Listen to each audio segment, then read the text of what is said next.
भगवत भगवान की है आरती, पापियों को पाप से है तार दे। ये अमर ग्रंथ, ये मुक्ति पंथ, ये पंचम वेद निराला, नव ज्योति जगाने वाला। ये अमर ग्रंथ, ये मुक्ति पंथ, ये पंचम वेद निराला, नव ज्योति जगाने वाला। ये अमर ग्रंथ, ये मुक्ति पंथ, ये पंचम वेद निराला, नव ज्योति जगाने वाला। ये अमर ग्रंथ, ये मुक्ति पंथ, ये पंचम वेद निराला, नव ज्योति जगाने वाला। हे हरि नाम यही हरि धाम यही, हरि नाम यही हरि धाम यही, हरि नाम यही हरि धाम यही, हरि नाम यही हरि धाम यही। जग के मंगल की आरती, पापियों को पाप से है तारती। श्री भागवत भगवान की है आरती, पापियों को पाप से है तार दे। ये शांति गीत पावन पुनीत, पापों को मिटाने वाला, हरि दर्श कराने वाला। ये शांति गीत पावन पुनीत, पापों को मिटाने वाला, हरि दर्श कराने वाला। ये शांति गीत पावन पुनीत, पापों को मिटाने वाला, हरि दर्श कराने वाला। ये शांति गीत पावन पुनीत, पापों को मिटाने वाला, हरि दर्श कराने वाला। ये सुख करनी, ये दुख हरणी, ये दुख करनी, ये दुख हरणी, ये सुख करनी, ये दुख हरणी, ये दुख करनी, ये दुख हरणी। श्री मधुसूदन की आरती, पापियों को पाप से है तारती। श्री भागवत भगवान की है आरती, पापियों को पाप से है तार दे। ये मधुर बोल जग पंथ खोल, सदमार्ग बताने वाला, बिगड़ी को बनाने वाला। ये मधुर बोल जगबंद गोल, सतमार्ग दिखाने वाला, बिगड़ी को बनाने वाला। ये मधुर बोल जग पंथ खोल, सदमार्ग बताने वाला, बिगड़ी को बनाने वाला। ये मधुर बोल जगबंद गोल, सतमार्ग दिखाने वाला, बिगड़ी को बनाने वाला। श्री राम यही घनश्याम यही, श्री राम यही घनश्याम यही, घनश्याम यही मेरे राम यही, घनश्याम यही मेरे राम यही। प्रभु महिमा की है आरती, पापियों को पाप से है तारती। श्री भागवत भगवान की है आरती, पापियों को पाप से है तार दे। ओ पापियों को पाप से है तारती, पापियों को पाप से है तार दी, भव सिंधु सागर से उबारती, भव सिंधु सागर से उबारती। श्री भागवत भगवान की है आरती, पापियों को पाप से है तारती। श्री भागवत भगवान की है आरती, पापियों को पाप से है तार दी। है कर्पूर गौर करुणावतारम, संसार सार भुजगेन्द्रहारम, सदा वसंतम हृदयारविंदे, भवं भवानी सहितं नमामि। त्वमेव माता पिता त्वमेव, त्वमेव बन्धु सखा त्वमेव, त्वमेव वेदान्तविदं त्वमेव, त्वमेव सर्वं मम देवदेव। हे त्वमेव सर्वं मम देवदेव, त्वमेव सर्वं मम देवदेव। त्वमेव सर्वं मम देवदेव। एक बार सभी दोनों हाथ ढके आज द्वितीय दिवस की पावन कथा में प्रवेश करते हुए महामंत्र के साथ में दोनों हाथ उठा के बोले हो हरे कृष्णा कृष्णा कृष्णा हरे हरे हरे राम राम राम हरे हरे ओ हरे कृष्णा कृष्णा कृष्णा हरे हरे हरे राम राम राम हरे हरे हरे कृष्णा कृष्णा कृष्णा हरे हरे हरे राम राम राम हरे हरे हरे कृष्णा कृष्णा कृष्णा हरे हरे हरे राम राम राम हरे जलेन शीतल ही गणम मंत्र पुष्पांजलि हरि ओम नमः जगनेन जगमय जंत देवस्थान धर्माण प्रधानना चन्ना देहनाकम हेमानः सजंत यद्र पूर्वे शाध्याः सन्त देवा हरि ओम एकदन्ताय विद्महे वक्रतुण्डाय धीमहि तन्नो सेदन्ते प्रचोदयात् हरि ओम नंदनंदनाय विद्महे यशोदानंदनाय धीमहि तन्नः श्री कृष्णः प्रचोदयात् श्रीवन्तिकामकुलचम्पकपाटलब्जे पुनः गजाति करवीलरसाल पुष्पे बिल्वप्रवाल तुलसीदल मंजरी विश्वं पूजयामि जगदीश्वर मे प्रसीद नाना सुगंधि पुष्पाणि यथा कालो भवान् च पुष्पाञ्जलिमयादत्तः गृहाणा परमेश्वर शांगाय सपरिवारः मंत्र पुष्पाञ्जलिः समर्पयामि बोली भक्तवत्सल भगवान की जय। भागवत महापुराण की यज्ञ नारायण भगवान की श्री हनुमान जी महाराज की सर्व देवी देवताओं की जय जय श्री राधे श्याम नमः पार्वती पदे हर हर महादेव शंभु। सभी पुनः स्थान पर बैठ जाएंगे और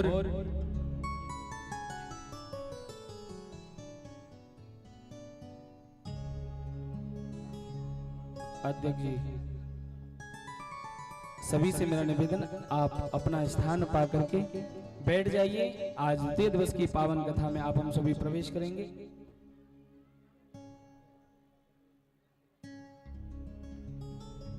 सभी से मेरा निवेदन सभी यथास्थान बैठ जाएं। बैठ करके आज की पावन कथा आप हम सभी श्रवण करेंगे। आज आप हम सभी द्वितीय सत्र में प्रारंभ प्रवेश कर रहे हैं। बड़ी सुंदर आज आप हम सभी ने आरती पूजन कर इस कथा में प्रवेश किए। जहां तक मेरी आवाज आ रही है सभी भक्त वृंदों से मेरा निवेदन आप सभी शीघ्र अपने अपने गृह कार्य से निवृत्त होकर कथा प्रांगण में पधारें और आज द्वितीय दिवस की पावन कथा श्रवण कर अपने जीवन को धन्य बनाएं। जय जय श्री राधे जय जय श्री श्याम। एक बार सभी पुनः प्रेम से बोलेंगे श्री राधे राधे राधे जय राधे राधे। आइए आप हम सभी पूज्य देवी जी से प्रार्थना करते हुए इस कथा का रसास्वादन करेंगे। श्री राधे जय।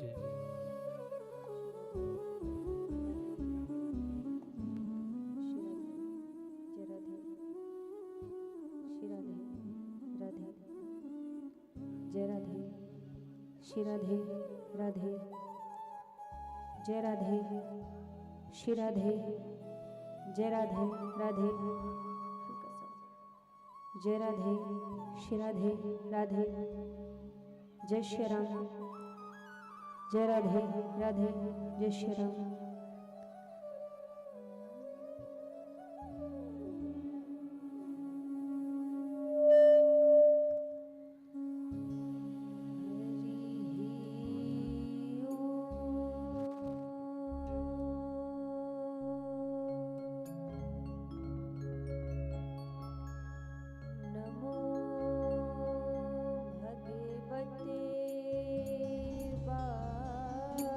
वासुदेवाय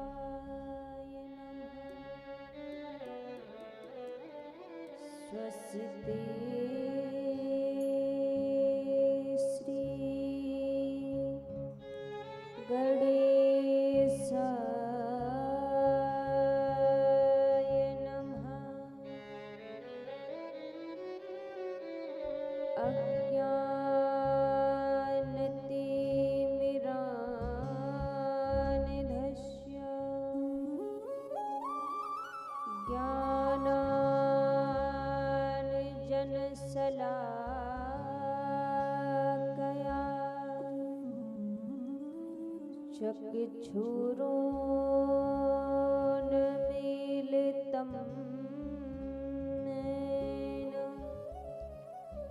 तस्मै श्री गुरवे नमः।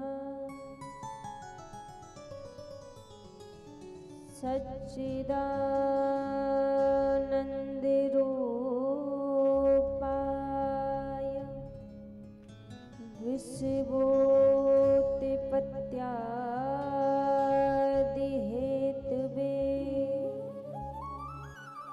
तापत्रये विनाशाय श्रीकृष्णाय वयं नमः। जय जय श्री राधा रमण, जय जय नवल किशोर, जय गोपी चित चोर प्रभु, जय जय माखन चोर। आए हनुमान पवन कुमार। एक बार सभी लोग महामंत्र बोलेंगे। हरे कृष्ण कृष्ण कृष्ण हरे हरे, हरे कृष्ण कृष्ण कृष्ण हरे हरे, हरे राम राम राम हरे हरे, हरे राम राम राम हरे हरे। बोलिए बांके बिहारी लाल की जय हो, राधा रानी सरकार की जय हो, श्री हनुमान जी महाराज की जय हो।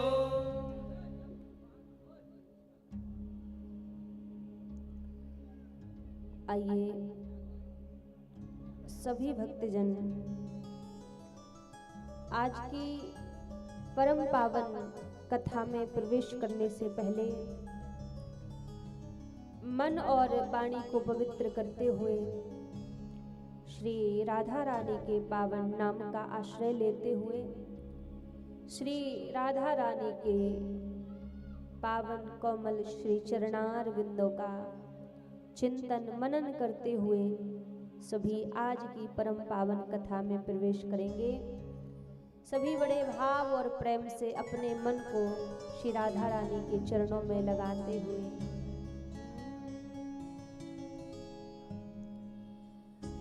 मन भूल मत जइयो राधा रानी के चरण, मन भूल मत जइयो राधा रानी के चरण, मन भूल मत जइयो राधा रानी के चरण, मन भूल मत जइयो राधा रानी के चरण, मन भूल मत जइयो राधा रानी के चरण, मन भूल मत जइयो राधा रानी के चरण।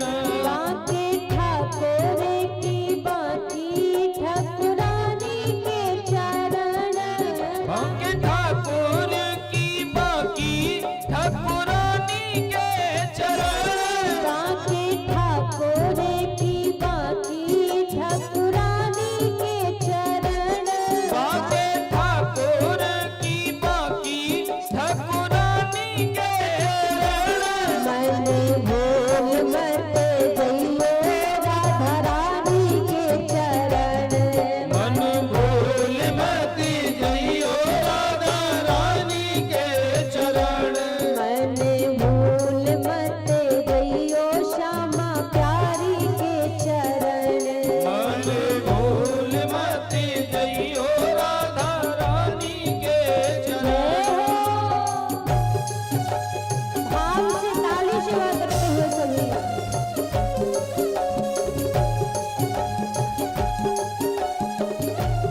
ठाकुर श्याम कहे रे, राधे राधे कहे तेरे। बांसुरी में मेरा मेरा कर नाम में रमण, बांसुरी में मेरा मेरा कर नाम में रमण। मन भूल मती जइयो राधा रानी के चरण। मन भूल मत जइयो राधा रानी के चरण। मन भूल मती जइयो राधा रानी के चरण। राधा रानी के चरण, महारानी के चरण। राधा रानी के चरण महारानी के चरण। राधा रानी के चरण, महारानी के चरण। राधा रानी के चरण महारानी के चरण। हाथ पर खड़े करके मिलकर सभी कहिए, पीछे वाले भी। मन भूल मत जइयो राधा रानी के चरण। मन भूल मती जइयो राधा रानी के चरण। मन भूल मत जइयो राधा रानी के चरण। मन भूल मती जइयो राधा रानी के चरण। राधा रानी के चरण, महारानी के चरण। राधा रानी के चरण महारानी के चरण। राधा रानी के चरण, महारानी के चरण। राधा रानी के चरण महारानी के चरण। मन भूल मत जइयो राधा रानी के चरण। मन भूल मती जइयो राधा रानी के चरण। मन भूल मत जइयो राधा रानी के चरण। मन भूल मती जइयो राधा रानी के चरण। जय राधे राधे, राधे राधे जय राधे राधे, जय राधे राधे जय राधे राधे, जय राधे राधे जय राधे राधे,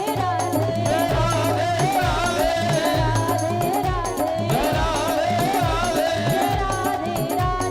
जय राधे राधे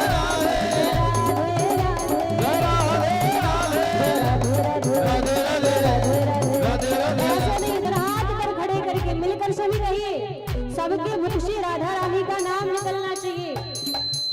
जय राधे राधे, जय राधे राधे, राधे राधे, राधे राधे, राधे राधे, राधे राधे, राधे राधे, राधे राधे, राधे राधे, जय श्री राधे।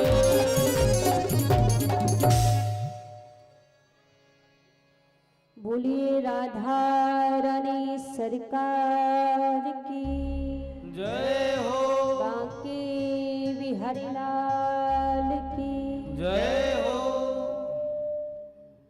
आइए सर्वप्रथम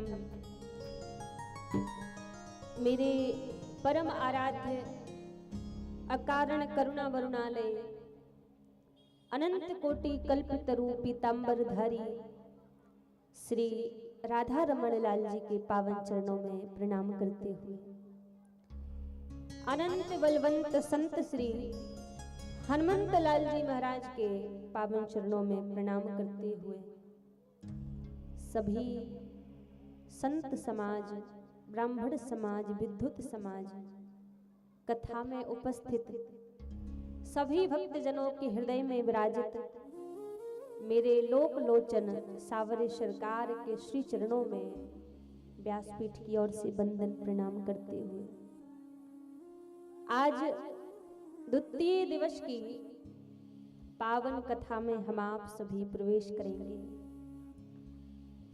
कल हम सभी ने श्रीमद् भागवत कथा की महिमा को, महत्व को श्रवण किया। श्रीमद् भागवत कथा को श्रवण करने से होता क्या है? भव रोग को मिटाने वाली है श्रीमद् भागवत जी। संसार में देखा जाए तो एक व्यक्ति भी ऐसा नहीं है जिसको भव रोग ना लगा हो। सबको महाराज भव रोग लगा हुआ है। और जो भव रोग की बीमारी के लक्षण है ना, उनके नाम जानते हो क्या क्या है? काम, क्रोध, लोभ, मद, मत्सर। ये जितने भी संसार की ईर्षा, द्वेष भावनाएं हैं, ये भव रोग के लक्षण हैं, भव रोग के गुण हैं। आप कितनी बड़ी अस्पताल में चले जाओ और वहां जाकर बोलो महाराज भव रोग की दवाई दे दो, भव रोग की बीमारी लगी है, तो क्या किसी अस्पताल में किसी वैद्य के पास भव रोग की दवाई मिलेगी? मिलेगी? नहीं मिलेगी। क्योंकि इस संसार में भव रोग की केवल एक ही औषधि है, एक ही दवाई है, वो है श्रीमद् भागवत की कथा। बड़े से बड़ी बीमारी को दूर करने का सामर्थ्य श्रीमद् भागवत की कथा में है। कथा पंडालों में हजारों लोग बैठते हैं आके। किसी के मन में कोई कामना होती है, किसी के मन में कोई बुराई होती है, किसी के मन में किसी के प्रति द्वेष भावना होती है। जब वो कथा में आकर बैठते हैं ना, तो पता नहीं कौन सा प्रसंग, कौन सा शब्द, कौन सी वाणी कथा में उनको ऐसी श्रवण करने के लिए मिल जाती है जिससे उनके हृदय की वो बीमारी, हृदय में जो अवगुण भरे हुए हैं, वो क्षण मात्र में नष्ट हो जाते हैं। क्योंकि कल आपसे कहा था ना कि भागवत जी कोई पुराण, कोई पोथी किताब नहीं है। भागवत जी तो साक्षात भगवान कृष्ण का वांग्मय स्वरूप है, साक्षात भगवान का रूप है। और भगवान के निकट, भगवान के सामने जो जीवात्मा आके बैठे, तो प्रभु को तो पता है ना कि किसके मन में क्या चल रहा है। आपके मन की बात भले दुनिया वालों से छिप जाएगी महाराज, हमें नहीं पता होगी, परिवार वालों को पता नहीं होगी, दुनिया वालों को पता नहीं होगी, लेकिन भगवान से छिपी तो नहीं है। और दूसरी बात महाराज, हम हो या कोई और व्यास हो, कभी भी जब व्यासपीठ पर बैठते हैं तो ये विचार करके नहीं बैठते कि आज हमें क्या बोलना है। एक कई बार की बात है, जो सोच कर बैठेंगे, जो विचार करके बैठेंगे कि आज सबको सुनाना है, ये बोलना है, कभी कभार ऐसा होता है वो रह ही जाता है, वो छूट ही जाता है जो सोच कर बैठो कि ये बोलना है। क्योंकि महाराज इस आसन पर बैठे व्यक्ति की महिमा नहीं होती। कौन इस आसन पर बैठा है उसकी महिमा नहीं होती, इस गद्दी की, इस आसन की महिमा होती है कि जब व्यक्ति इस आसन पर आकर बैठता है ना, तो वो अपने मन से नहीं बोलता, ठाकुर जी जो बुलवाना चाहे वो बोलता है, वो श्रवण कराता है।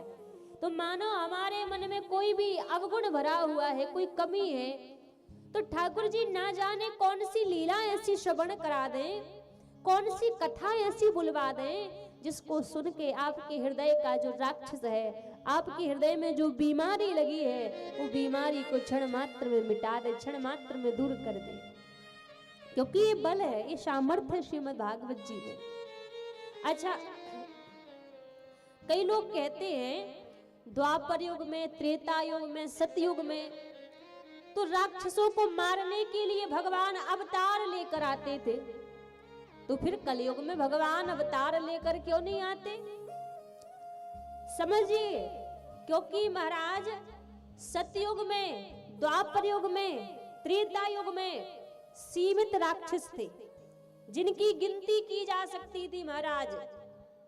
राक्षस थे, रावण हुआ, कुंभकर्ण हुआ, हिरणाक्ष हुआ, हिरण्यकश्यप हुआ, ऐसे सीमित राक्षस थे। पता था कि भैया इतने राक्षस हैं, तो जब सीमित राक्षस होंगे ना तो भगवान सोचते थे कि अब एक दो ही राक्षस हैं तो कोई भी रूप बनाकर चले जाते थे, उनको मार देते थे, उनका वध कर देते थे। तो वहां तो भगवान अवतार लेकर चले जाते थे। लेकिन महाराज ठाकुर जी विचार कर रहे हैं, ठाकुर जी ने सोचा कि और युगों में तो सीमित ही राक्षस है, तो अवतार लेकर किसी ना किसी रूप में जाकर मैं उनको मार सकता हूँ, उनका वध कर सकता हूँ। लेकिन ये जो कलिकाल है ये बड़ा कठिन युग है, इसमें सीमित दैत्य नहीं है, इसमें सीमित राक्षस नहीं है महाराज। यहाँ तो अनगिनत राक्षस भरे हुए हैं, अनगिनत दैत्य भरे हुए हैं। तो यहाँ पर भगवान को लगा यदि अवतार लूंगा तो कई अवतार लेने पड़ेंगे, इसलिए भगवान ने यहाँ पर अवतार तो लिया, लेकिन कौन सा? आकार धारण करके नहीं आए, रूप बनाकर नहीं आए। भगवान शब्द रूप में कलिकाल में प्रकट हुए कि महाराज जो भी कथा को श्रवण करे और जो कथा के वचन जो शब्द निकलते हैं वो शब्द रूपी कृष्ण जाकर निकलते हैं। शब्द रूपी तीर ठाकुर जी ऐसे निकलवाते हैं कि हृदय में बैठे बैठे कई दैत्यों का वध हो जाता है। पहले के युग में एक रावण था, आज के युग में हजारों रावण है। पहले के युग में एक ही कंस था, लेकिन आज के युग में महाराज हजारों कंस है। पहले के युग में एक ही पूतना थी, लेकिन आज के युग में लाखों पूतनाएं हैं। अब पहले के युग में एक ही मंत्रा थी, लेकिन आज के युग में तो घर घर में मंत्रा है महाराज। तो ठाकुर जी सोचे अवतार लेंगे तो हमें कई अवतार लेने पड़ जाएंगे, इसलिए भगवान ने आकार नहीं बनाया, भगवान शब्द रूप में कलिकाल में प्रकट हुए। इसीलिए शब्द में जो वांग्मय भागवत का भगवान का साक्षात स्वरूप है, इस शब्द रूप में भगवान इस कलिकाल में प्रकट हुए हैं।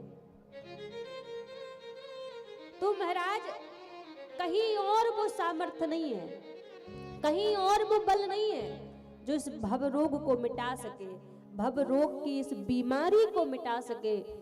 भव रोग को मिटाने का सामर्थ्य यदि कहीं है तो वो श्रीमद् भागवत कथा में ही है। केवल मात्र भागवत जी की शरण में आने से ही व्यक्ति के जितने भी रोग हैं, जितनी भी व्याधि है, सब नष्ट हो जाती है। अच्छा दूसरी बात सुनो, एक बार क्या हुआ, भगवान शंकर से माता परम्बा ने प्रश्न किया। मां जगत जननी ने पूछा, भगवान ये बताओ जो द्वापर युग है, जो सतयुग है, जो त्रेता युग है, यहाँ तो एक राक्षसों की पहचान होती है, बड़े भयंकर रूप दिखने वाले को लोग समझ जाते थे राक्षस है, ये दानव है, ये दैत्य है। लेकिन पार्वती जी ने पूछा, भगवान ये बताओ जो आने वाला कलयुग है, जो कलिकाल है, इस कलयुग में तो एक से एक सुंदर दिखने वाले लोग होंगे, तो इस कलयुग में दैत्यों की पहचान कैसे होगी? इस कलयुग में राक्षसों की पहचान कैसे होगी? कैसे पहचाना जाएगा कि ये दानव है या फिर ये मानव है? कैसे पहचान होगी? तब भगवान शंकर ने मां परम्बा से कहा, देवी और युगों में व्यक्ति की पहचान, राक्षसों की पहचान स्वरूप से होती थी, लेकिन जो कलिकाल है, जो कलयुग है, इस कलयुग में राक्षस की पहचान स्वरूप से नहीं, उसके आचरण से, उसके गुणों से राक्षस की पहचान होगी। कुछ गुण भगवान शंकर ने बताए हैं कि जिसके अंदर ये गुण दिखाई दें तो देवी समझ जाना कि वो मानव नहीं, वो तो दानव है। कौन कौन से गुण भगवान शंकर ने बताए? भगवान शंकर कहते हैं, देवी मान ही नहीं माते पितु देवा, मान ही नहीं मात पितु देवा, मान ही नहीं माते पितु देवा, मान ही नहीं मात पितु देवा,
कहते हैं देवी, जिसके अंदर ये गुण दिखाई दे, कौन से?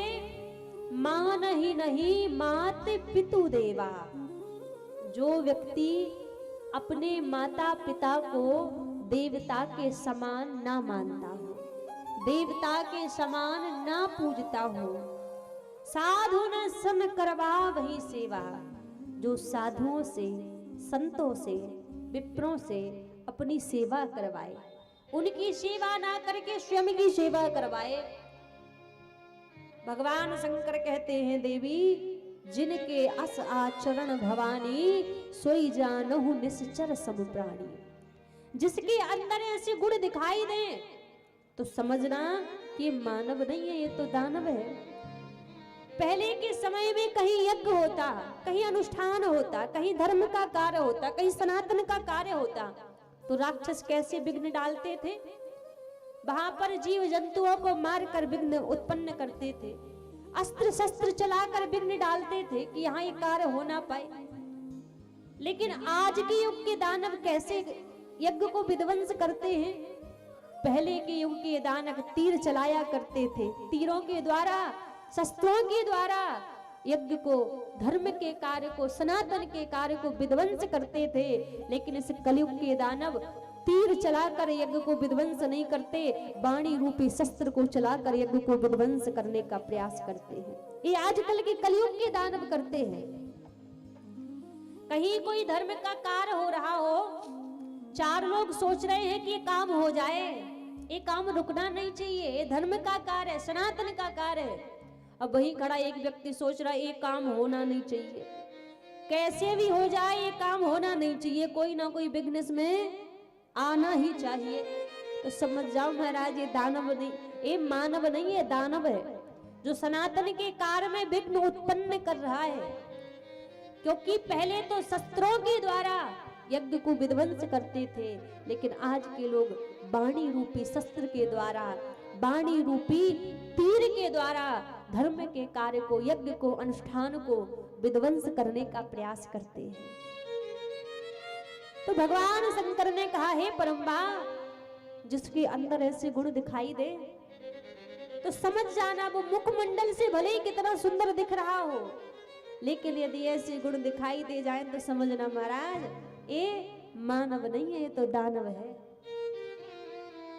अब विचार करो, यदि आज के समय में भगवान अवतार लेकर आते तो घर घर में दानव बैठे हैं। ऐसा कोई गांव नहीं है, ऐसा कोई शहर नहीं है, ऐसा कोई नगर नहीं है जहां दानव दैत्य उत्पन्न ना हो। हर जगह दानव है, तो भगवान कितने अवतार धारण करते। इसलिए भगवान ने इस कलिकाल में अवतार नहीं लिया, भगवान ने शब्द रूपी अवतार यहाँ पर लिया है। जो भागवत जी का स्वरूप है वो भगवान का महाराज शब्द रूपी अवतार है। तो इस भवरोग को मिटाने का, हृदय में जो भवरोग लगा हुआ है, जो भव की बीमारी लगी हुई है, इसको मिटाने का यदि किसी में सामर्थ्य है, किसी में बल है, तो वो केवल मात्र श्रीमद् भागवत की कथा में वो सामर्थ्य है, वो बल है। जिस हृदय में, इस मन में जन्मों से जो भवरोग बैठा हुआ है, उस भवरोग को, उस दानव को मिटाने का सामर्थ्य श्रीमद् भागवत जी में है। अब आप विचार करो, हृदय का दानव मरे नहीं, हृदय का राक्षस मरे नहीं, अब भगवान जाके बैठ जाएं तो क्या संभव है? ये संभव नहीं है। पहले हृदय के विकारों को मिटाना पड़ेगा। जो मन रूपी सिंहासन पर अभी हृदय के ये दानव बैठे हुए हैं, विकार बैठे हुए हैं, जब ये मिट जाएंगे तभी जाकर उस हृदय रूपी पटल पर श्याम सुंदर विराजित होंगे। तो जब इन कर्णों से, इन कानों से भगवान की कथा प्रवेश करती हृदय में, तो हृदय रूपी पटल पर जो राक्षस, जो दैत्य, जो दानव बैठा हुआ है वो नष्ट हो जाता है, उसका वध हो जाता है। और जब वो सिंहासन खाली होती है तो उसी हृदय पटल पर जाकर फिर महाराज श्याम सुंदर विराजित हो जाते हैं, फिर ठाकुर जी वहां पर जाकर विराजित हो जाते हैं। इसीलिए हर एक व्यक्ति को भगवान की कथा के शरण में आना चाहिए, शरणागति में आना चाहिए। ये भागवत जी की महिमा है महाराज। हम आप सभी बड़े सौभाग्यशाली हैं बड़ी कृपा भगवान की हुई है जो हमें प्रभु की कथा को श्रवण दानव नहीं है, क्योंकि भगवान के निकट, भागवत जी के निकट वही आकर बैठ सकता है जिसके हृदय में भगवान के प्रति अनुराग हो, भगवान के प्रति प्रेम हो। आज जो कथा हम श्रवण कर रहे हैं वही कथा नैमिषारण्य की भूमि में सूत जी महाराज के निकट बैठकर शौनक ऋषि कथा को सुन रहे हैं, श्रवण कर रहे हैं। एक बार का समय था, पृथ्वी लोक पर नारद जी उदास होकर भ्रमण कर रहे थे। तभी सामने से सनत कुमार आए और नारद जी को देखा तो पूछने लगे, भगवान आप इतने उदास क्यों हैं? आपको देखकर ऐसा लगता है जैसे आपका किसी ने धन चोरी कर लिया हो। आप इतने उदास होकर यहाँ क्यों घूम रहे हैं, क्यों भटक रहे हैं? तब नारद जी ने कहा, मैं इस पृथ्वी को सर्वश्रेष्ठ मानकर सत्संग की इच्छा से आया था, लेकिन क्या हुआ, इस पृथ्वी पर मुझे कहीं सत्संग नहीं मिला। हर जगह छल कपट ढोंग भरा हुआ है। जब मैं परेशान होकर भगवान के श्री धाम वृंदावन गया तो मैंने वहां पर क्या देखा, यमुना के किनारे पेड़ के नीचे एक युवती बैठी हुई है और वृद्धावस्था में दो पुरुष लेटे हुए हैं। अब जब मैंने वहां पर देखा तो उस युवती ने मुझे बुलाया, भो भो साधु क्षणम तिष्ठम, हे साधु महाराज क्षण भर के लिए ठहर जाइए। और जब मैं वहां पर रुका तो मैंने पूछा, देवी आप कौन हैं? तो जवाब मिला, मेरा नाम भक्ति महारानी है और ये जो वृद्धावस्था में दोनों पुरुष लेटे हुए हैं ये मेरे पुत्र ज्ञान और वैराग्य हैं। नारद जी बोले, मेरे समझ में नहीं आया, माता तो जवान है, युवती है, लेकिन पुत्र वृद्ध है। तब भक्ति महारानी ने कहा, मैं जगह जगह गई, कहीं तो हम तीनों वृद्ध हो जाते, कहीं मेरे पुत्र युवा हो जाते, मैं वृद्ध हो जाती। जब मैं संसार से पराजित होकर भगवान के श्रीधाम वृंदावन में आई तब मैं तो युवा हो गई, मेरे पुत्र वृद्ध हो गए। क्योंकि महाराज वृंदावन में ज्ञान नहीं है, वृंदावन में वैराग्य नहीं है, वृंदावन में तो भगवान के प्रेमी हैं। बड़े बड़े संत जहां श्याम को श्याम सुंदर की गोपी मानते हैं, ठाकुर जी की गोपी मानते हैं, तो वृंदावन की भूमि में आकर भक्ति महारानी तो युवा हो गई लेकिन ज्ञान और वैराग्य वृद्ध हो गए। भक्ति महारानी ने कहा कि आप मेरे कष्टों को दूर करो वरना मैं इस देश को छोड़कर विदेश चली जाऊंगी। तब नारद जी ने कई प्रयास किए ज्ञान और वैराग्य के बुढ़ापे को दूर करने के लिए, लेकिन महाराज ज्ञान और वैराग्य का बुढ़ापा दूर नहीं हुआ। उसी समय आकाशवाणी हुई, अरे नारद, यदि आप ज्ञान और वैराग्य का बुढ़ापा दूर करना चाहते हैं तो सत्कर्म करो। अब नारद जी सनत कुमारों से कहने लगे, भगवान मैं जगह जगह गया संसार में सत्कर्म की खोज करने के लिए, लेकिन मुझे कहीं भी सत्कर्म दिखाई नहीं दिया। अब मैं आपके पास में आया हूँ, आप बताइए संसार में सबसे बड़ा सत्कर्म क्या है? सनत कुमार बोले, नारद इस संसार में सबसे बड़ा सत्कर्म एक ही है, सत्कर्म सूचको नूनम ज्ञान यज्ञ स्मृतो बुधे श्रीमद् भागवती वार्ता सूतो गीत सुकादि भी। एक ही सबसे बड़ा सत्कर्म है, भागवत की कथा करो। नारद जी बोले, भगवान मैंने वेदों का पाठ किया, गीता का पाठ किया, तब तो कुछ हुआ नहीं। एक भागवत श्रवण कराने से क्या हो जाएगा? सनत कुमारों ने कहा, नारद वेद वृक्ष है और उसी वृक्ष का पका हुआ फल श्रीमद् भागवत की कथा है। जो स्वाद जो रस एक वृक्ष में नहीं होता, वो स्वाद वो रस उसके फल में होता है, इसलिए भागवत की कथा सुनाओ। और महाराज जैसी भागवत की कथा की सुनाने की बात कही, नारद जी ने कहा ठीक है। यहाँ से थोड़ा सा आगे सनत कुमार और नारद जी गए, वृंदावन से ज्ञान वैराग्य भक्ति महारानी को बुलाया। बीच में हरिद्वार की पावन भूमि, गंगा जी का किनारा, बट वृक्ष के नीचे चारों भाई सनत कुमार व्यास मंच पर विराजित हुए और भक्ति महारानी ज्ञान वैराग्य को जैसी बुलाया और कथा को कहना प्रारंभ कर दिया। अब जैसी कथा को कहना प्रारंभ कर दिया, उसी क्षण महाराज नारद जी ने प्रश्न कर दिया, भगवान ये बताओ, कोई धर्मात्मा व्यक्ति भागवत की कथा को सुनकर मुक्त हो जाए तो कोई बड़ी बात नहीं है, क्योंकि वो धर्मात्मा था, पुण्यात्मा था। क्या कोई पापी व्यक्ति भी भागवत जी की कथा को सुनकर मुक्त हो सकता है? सनत कुमार बोले, नारद तुम तो पापी व्यक्ति की बात करते हो, मैं तो यहाँ तक कहता हूँ जिस व्यक्ति ने जीवन पर्यंत कोई अच्छा काम ना किया हो, काम क्रोध की अग्नि में जलता रहा हो और मरने के बाद ऐसा व्यक्ति प्रेत बन जाए और प्रेत बनकर भी भागवत जी की कथा को श्रवण कर ले तो ऐसा व्यक्ति भी मुक्त हो जाता है।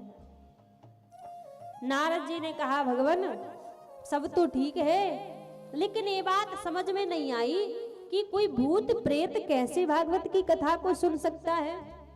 कोई जिंदा व्यक्ति भागवत जी की कथा को सुने तो बात अलग है, भूत प्रेत कैसे कथा को सुन सकता है, ये तो आप विस्तार से बताइए। तब सनत कुमार आत्मदेव जी की कथा श्रवण कराते हैं। आत्मदेव जी जो बड़े विद्वान थे, बड़े ज्ञानी थे, इनकी पत्नी बिल्कुल इनके अनुरूप, पत्नी का नाम धुंधली देवी, सब कुछ भगवान का दिया हुआ था इनके घर में, लेकिन कोई संतान नहीं थी। अब एक दिन क्या हुआ, एक संत इनके घर में भिक्षा मांगने के लिए आए और आत्मदेव जी के सन्मुख जैसी आए तो घर के अंदर आत्मदेव जी भिक्षा लेने के लिए गए। उसी समय जो संत आए थे उनकी नजर महाराज आत्मदेव जी के घर के आंगन में जो तुलसी का वृक्ष लगा हुआ था, तुलसी का जो पौधा लगा हुआ था, उस पर नजर पड़ी। तो क्या देखा कि तुलसी का वो पौधा सूखा हुआ है। आत्मदेव जी बाहर आए तो पूछने लगे, हे ब्राह्मण देव, क्या आप अपने घर के आंगन की तुलसी पर कभी जल नहीं देते? आपके घर के आंगन की तुलसी सूखी हुई है। आत्मदेव जी ने कहा, महाराज रोज जल देते हैं, नित्य प्रति जल दिया करते हैं, लेकिन क्या करें, कभी भी ये घर की तुलसी हरी भरी नहीं होती है, सूखी रहती है। संत के मुख से निकला, महाराज क्षमा करना, मुझे लगता है कि आपके घर में कोई संतान नहीं है, जिस कारण से तुलसी महारानी आपके हाथ का जल स्वीकार नहीं करती। क्षमा करना, मैं भिक्षा नहीं ले सकता। भिक्षा नहीं ली, खाली हाथ संत वहां से लौट कर चले गए। आत्मदेव जी को बड़ा कष्ट हुआ, महाराज आज घर में आए संत खाली हाथ घर के द्वार से लौट कर चले गए। बड़ा कष्ट हुआ, बड़ा दुख हुआ। देखो, एक आंगन की चर्चा भागवत जी में आई है और दूसरे आंगन की चर्चा रामचरितमानस में आई है। यहाँ पर चल के संत आए हुए थे घर में, लेकिन घर के आंगन में सूखी तुलसी को देखा तो खाली हाथ लौट कर चले गए। और एक आंगन वो है जो रामचरितमानस में संत रास्ते से जा रहे थे, कोई मन में विचार नहीं था कि मैं यहाँ पर रुकूंगा, लेकिन घर के आंगन में तुलसी को देखा तो संत खड़े हो गए, वहां पर रुक गए। जब श्री हनुमान जी महाराज लंकापुरी में माता जानकी की खोज करने के लिए गए, तब हनुमान जी विचार करके गए थे कि राक्षसों की नगरी है, दैत्यों की नगरी है, ज्यादा देर तक मुझे रुकना नहीं है, बस माँ का पता करके अति शीघ्र ही वहां से लौट कर आना है। भोर की वेला होने को जा रही थी। लंकापुरी में हनुमान जी महाराज भ्रमण कर रहे थे। वैसे देखा जाए तो पूरी लंकापुरी सोने की है, लेकिन पूरी लंकापुरी को देखकर हनुमान जी ने उसकी सुंदरता का वर्णन नहीं किया। पूरी लंकापुरी सोने की थी, लेकिन जब महाराज हनुमान जी लंकापुरी का भ्रमण कर रहे थे तो एक घर के आंगन में हनुमान जी ने देखा कि तुलसी महारानी लगी हुई थी, तुलसी का बिरवा लगा हुआ था। भुवन एक सुंदर पुनि देखा, एक भवन के लिए कहा कि एक भवन बड़ा सुंदर हनुमान जी को दिखाई दिया। अब उस भवन में ऐसी सुंदरता का क्या था, जहां इतनी सुंदर रावण की पूरी सोने की लंका थी, उसके लिए तो हनुमान जी ने नहीं कहा कि लंका पूरी कितनी सुंदर है। एक घर को देखकर कहते हैं बड़ा सुंदर घर है, बड़ा सुंदर आंगन है। क्यों? क्योंकि महाराज इस घर के आंगन में तुलसी जी लगी हुई थी। तो तुलसी जी को देखकर हनुमान जी खड़े हो गए, वही मन ही मन विचार करने लगे, माता है तो ये घर के आंगन में तुलसी कैसे लगी है? क्योंकि तुलसी महारानी तो किसी वैष्णव के घर में ही मिलेंगी, किसी भक्त के घर में मिलेंगी। जिस घर के आंगन में तुलसी लगी हो महाराज, उसके लिए संत कहते हैं ये घर मंदिर के समान है। जिस घर के आंगन में तुलसी लगी हो और आप खूब शीश मणि जलित घर बना लो, खूब बड़ी बिल्डिंग अटारी महल बना लो, और घर के आंगन में तुलसी ना लगी हो तो संत कहते हैं महाराज ये तो नरक के बराबर है। यहाँ तुलसी नहीं विराजित है, तुलसी नहीं लगी हुई है। तो घर के आंगन में तुलसी की देखो महिमा कितनी है। जिस घर के आंगन में तुलसी है, संत कह रहे हैं ये घर मंदिर के बराबर है, क्योंकि तुलसी महारानी ठाकुर जी की प्रियतमा है। तो जहां तुलसी जी विराजित रहती हैं वहां ठाकुर जी को बुलाना नहीं पड़ता, ठाकुर जी स्वयं चलकर आते हैं। अब देखो पहले का जो समय होता था ना, तो किसी घर की पहचान कैसे होती थी कि किसी सनातनी व्यक्ति का घर है, किसी भक्त का घर है। आजकल तो देखने को नहीं मिलता, लेकिन कहीं कहीं गांव में जाओ ना तो आज भी देखने को मिलता है कि उस घर को देखकर आप बता दोगे कि भैया किसी भक्त का ही घर है। दूर से आप देखकर, परिचय देखकर बता दोगे। कैसे? आप किसी के घर के द्वार पे जाओगे ना तो सबसे पहले उसके घर के आंगन के बाहर ही आपको गौ माता खड़ी दिख जाएगी। पहले के लोग घर के आंगन में ही गौ माता को, घर के द्वार पर ही गौ माता को बांधा करते थे। आजकल के लोग तो महाराज कुत्तों को रखने के लिए जगह नहीं है, कहाँ इनको रखें। एक चीज हमेशा याद में रखना, जिसके घर के सामने गौ माता रहती है ना, उसके ऊपर कोई कितना बड़ा भी संकट क्यों ना आने वाला हो, यदि गौ माता घर के द्वार के सामने खड़ी है तो सबसे पहले उस संकट को, उस दुख को गौ माता अपने ऊपर ले लेती है। बाद में उस घर के मालिक के ऊपर वो संकट जाता है, पहले गौ माता अपने ऊपर, हर एक व्यक्ति के घर में। तो पहले के जो भक्तों के घर की पहचान ही ऐसी होती थी।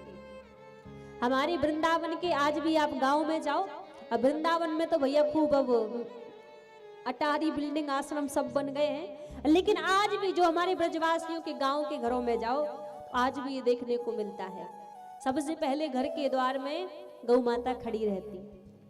तो पहली पहचान की घर के द्वार में गौ माता हो। दूसरी, थोड़ा सा अंदर जाओ तो घर के आंगन में तुलसी का बिरवा मिलता, तुलसी महारानी विराजित रहती। और तीसरी, आप थोड़ा ऊंचे की ओर नजर घुमा के देखोगे तो घर की जो ऊंचा स्थान रहता है, घर की छत हो या कोई घर में जो वृक्ष ऊंचा लगा हो, तो आपको वहां पर ध्वजा दिखाई दे जाएगा, राम नाम का ध्वजा, हनुमान जी का ध्वजा वहां दिखाई दे जाएगा। तो व्यक्ति दूर से देखकर समझ जाता है किसी भक्त का घर है, एक किसी वैष्णव का ही घर है। तो ऐसे घर की पहले पहचान हुआ करती थी। ऐसे घरों को देखकर कोई संत भी यदि द्वार से जा रहा हो ना तो एक क्षण के लिए रुक जाते हैं, महाराज लगता है कोई भक्त रहते हैं, कोई वैष्णव रहते हैं। आज वही यहाँ हनुमान जी विचार कर रहे हैं, महाराज है तो राक्षसों की नगरी, दैत्यों की नगरी है, पर देखो घर के आंगन में तुलसी महारानी विराजित है, घर के आंगन में तुलसी जी विराजित हैं, और घर के जो मुख्य द्वार पर नाम किसका लिखा हुआ है? राम लिखा हुआ है। अब भ्रम में है कि मैं सच सोच रहा हूं, कोई संत ही है, कोई भक्त ही है, या फिर कोई और है। राम जी को लगा कि ज्यादा चिंता मत करो, हम कंफर्म करा देते हैं कि किसका घर है। भोर की बेला हो ही गई थी, इतने में श्री विभीषण जी महाराज जाग उठे। राम राम कही, राम कही, राम राम कही राम। राम राम करते हुए इतने में विभीषण जी जाग उठे तो हनुमान जी को पक्का भरोसा हो गया कि अब तो ये किसी भक्त का ही घर है। अच्छा, दूसरी बात और आपको बताएं, विभीषण जी के घर के सामने राम लिखा हुआ था। अब सोचो, राक्षसों की, रावण की नगरी में रहने के बाद भी राम कैसे लिख रखा घर के सामने।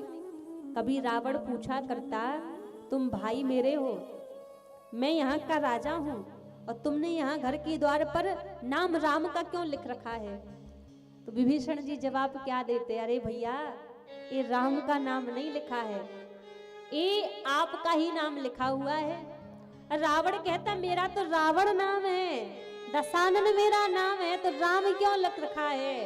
तो विभीषण जी कहते, भैया आपके रावण के आगे का 2 अक्षर रा और भाभी माँ मंदोदरी के नाम का पहला अक्षर माँ, ये दोनों का हमने नाम यहाँ पर लिख रखा है, इसलिए राम लिख रखा है।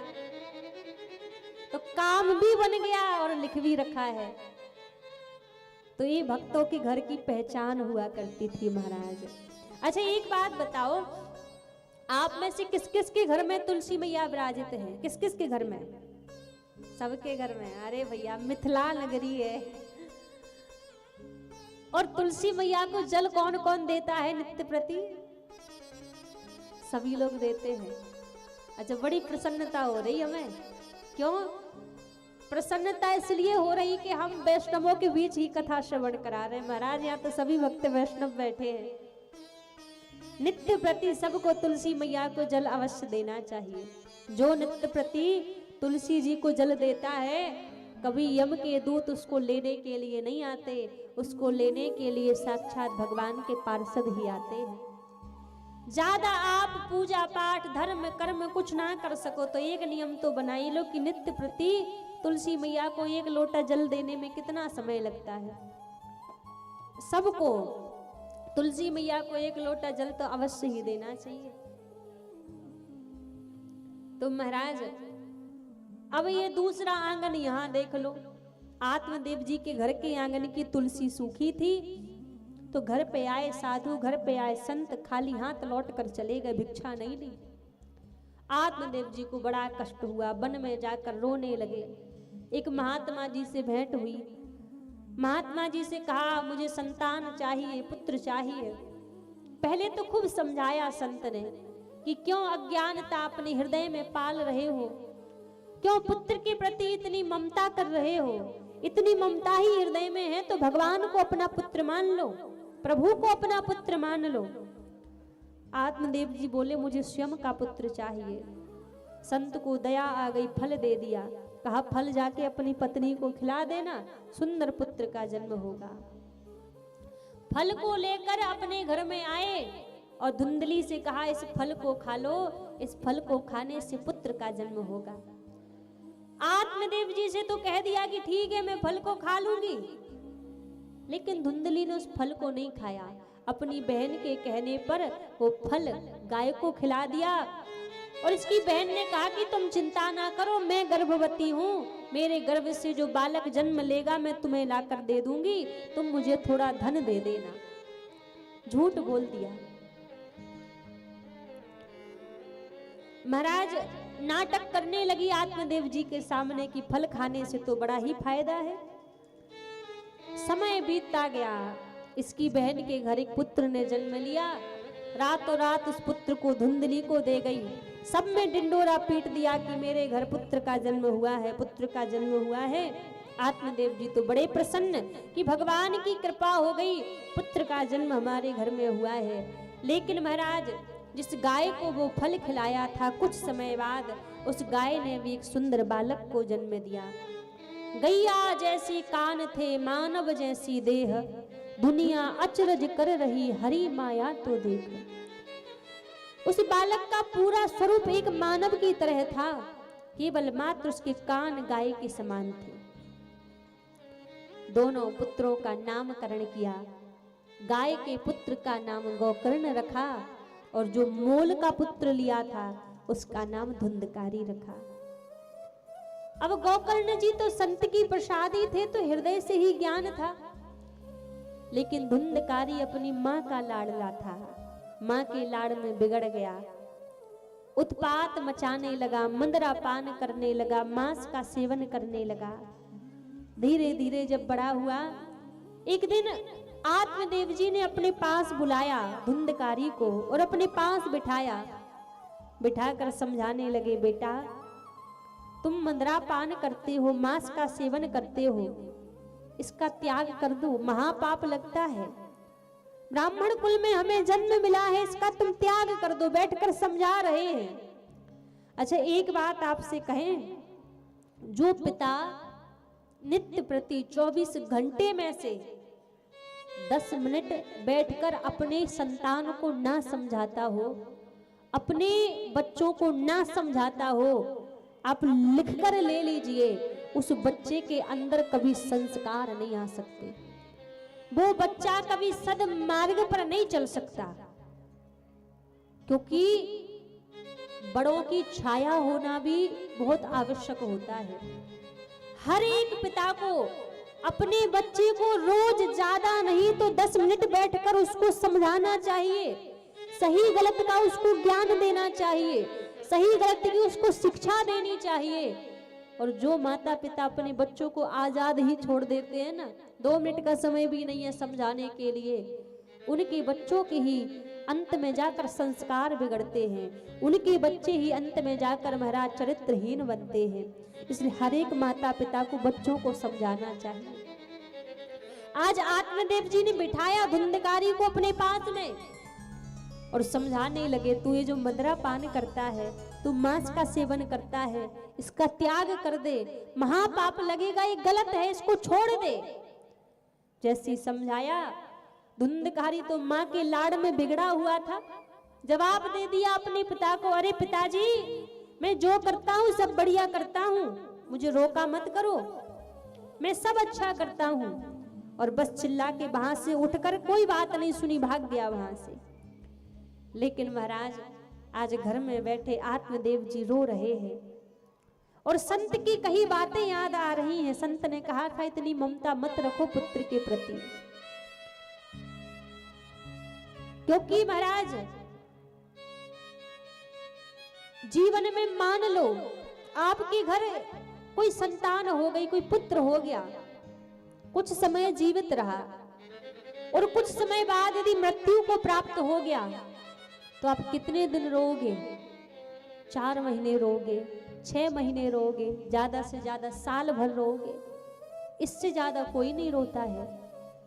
और विचार करो, यदि महाराज पुत्र होने के बाद कुपुत्र निकल आया, कुकर्मी निकल आया, तो 2-4 महीने नहीं, पूरे जीवन भर रुलाता है, पूरे जीवन भर रुलाएगा।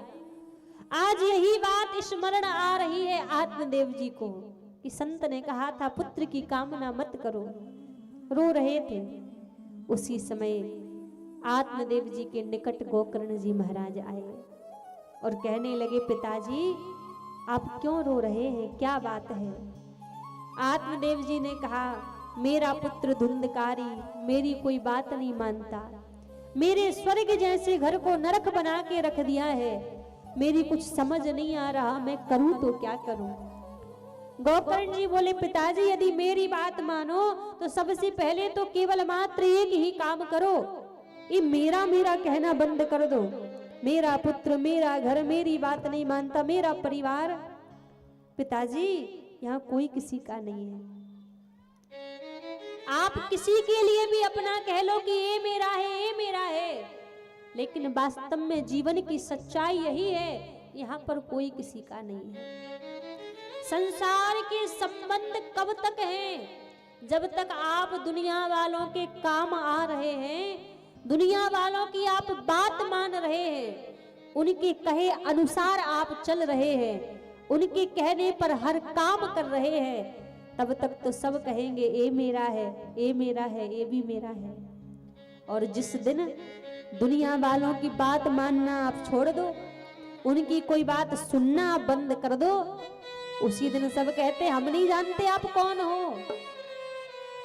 क्योंकि संसार के रिश्ते ही इतने ही हैं, साथी है गंग मित्र के जल सिंधु पान तक, अर्धांगिनी चलेगी केवल मकान तक, परिवार के चलेंगे बस शमशान तक, बेटा भी साथ देगा तो अग्निदान तक। इतना ही केवल मात्र संसार का साथ है। पत्नी घर के द्वार तक संग में जाएगी, रिश्तेदार शमशान तक संग में चले जाएंगे। आपका अपना खून, आपका बेटा केवल अग्निदान तक साथ देगा, इसके बाद कोई साथ देने वाला नहीं है। इसके बाद तो महाराज साधक कहता है अकेले आए हो और अकेले ही जाना है, कोई साथ जाने वाला नहीं है। तोता दुनिया के मेला में अकेला हो, अचक कौन खेला है जाई। तोता दुनिया के मेले में अकेला हो, अचक कौन खेला हो जाई। तोता दुनिया के मेला में अकेला हो, अचक कौन खेला हो जाई। तोता दुनिया के मेला में अकेला हो, अचक कौन खेला हो जाई। नीली का बहुना करीली वो के खेला हो,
तोता दुनिया के मेला में अकेला हो, अचक कौन खेला हो जाई। तोता दुनिया के मेला में अकेला हो, अचक कौन खेला हो गई। रात भर खड़े करके ताली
अचक कौन खेला हो जाई।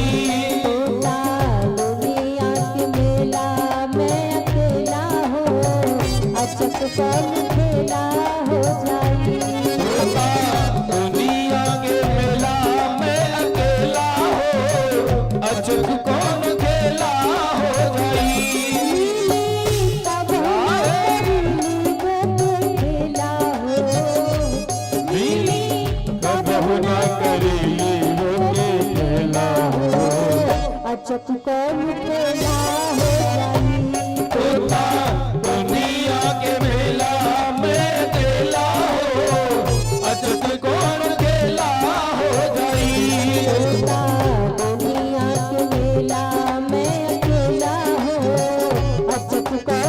खेला हो जाई।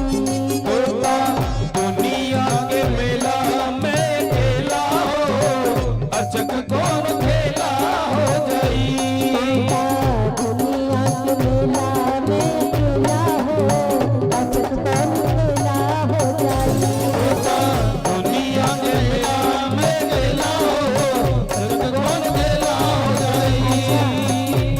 जब जीवन का कोई पता नहीं है, अकेले चल के आए हैं, अकेले ही जाना है, और कब जाना है, किस क्षण जाना है, किस पल जाना है, इसका भी कोई भरोसा नहीं है। कोई आज जा रहा है, कोई कल जाएगा, कोई परसों जाने वाला है, कोई चला गया है। जाना सबको है, कोई पक्का नहीं कब किसको जाना है। जब जाना तय है तो क्यों ना थोड़ी थोड़ी धीरे धीरे वहां की भी तैयारी कर ली जाए। वहां की तैयारी क्या है? और जो दिन भर घर में काम करते हो ना, ये वहां की तैयारी नहीं है। चार छह लोग बैठ के इधर उधर की जो बुराई करते हो, वहां की तैयारी नहीं है।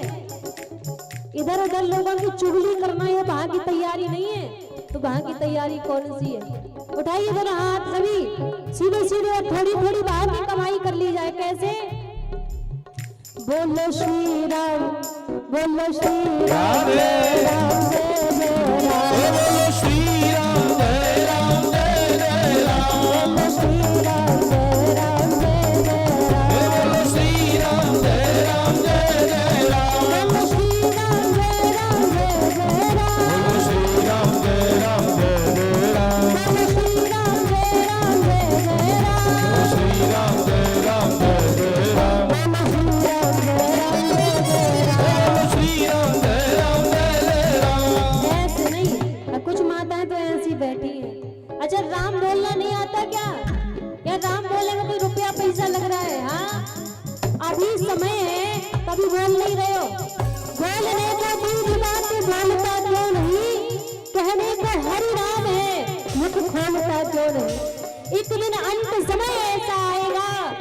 राम कहना तो चाहेगा पर कह नहीं पाएगा, इसलिए अभी कह लो अंत का पता नहीं। मेरे हाथ पर खड़े करके सभी सीधे सीधे हाथ करके और सबके मुख से भगवान का नाम निकलना चाहिए। बोलो श्री राम जय राम जय जय राम, बोलो श्री राम जय राम जय जय राम, बोलो श्री राम जय राम जय जय राम, बोलो श्री राम जय राम जय जय राम, बोलो श्री राम जय राम जय जय राम, बोलो श्री राम जय राम जय जय राम, बोलो श्री राम जय राम जय जय राम, बोलो श्री राम जय राम जय जय राम, बोलो श्री राम जय राम जय जय राम, श्री राम जय राम जय जय राम, बोलो श्री राम जय राम जय जय राम, बोलो श्री राम जय राम जय जय राम, बोलो श्री राम जय राम जय जय राम, बोलो श्री राम जय राम जय जय राम, बोलो श्री राम जय राम जय जय राम, बोलो श्री राम जय राम जय जय राम,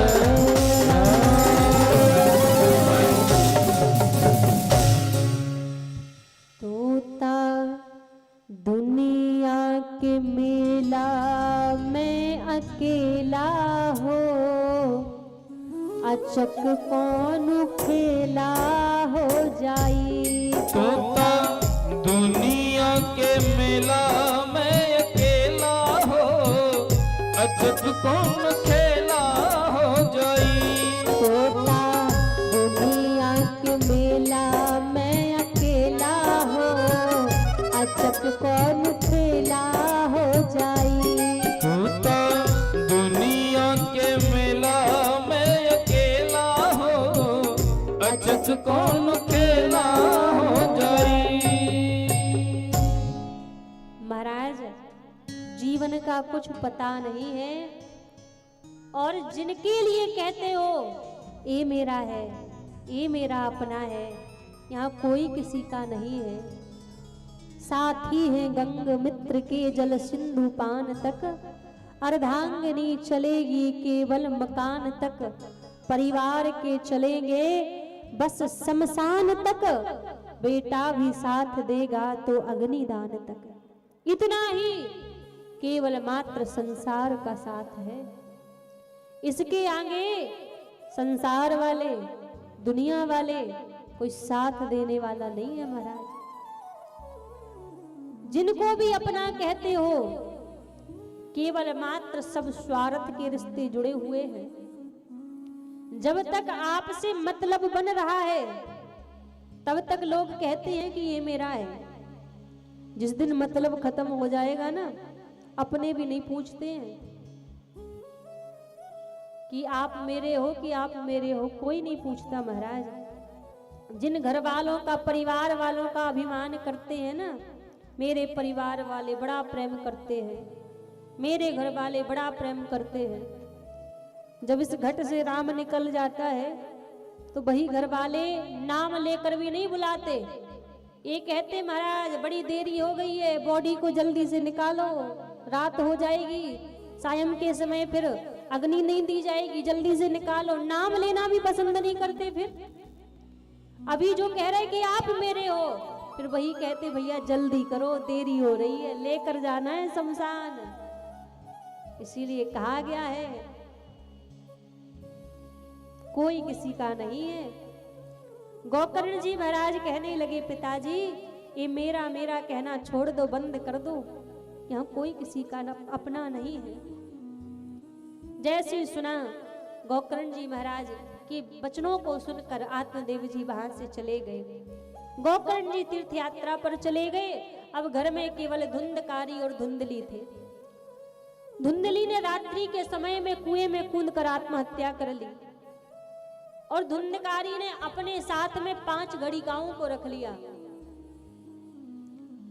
और जब 5 गणिकाओं को रख लिया तो चोरी करने लगा, डांके डालने लगा।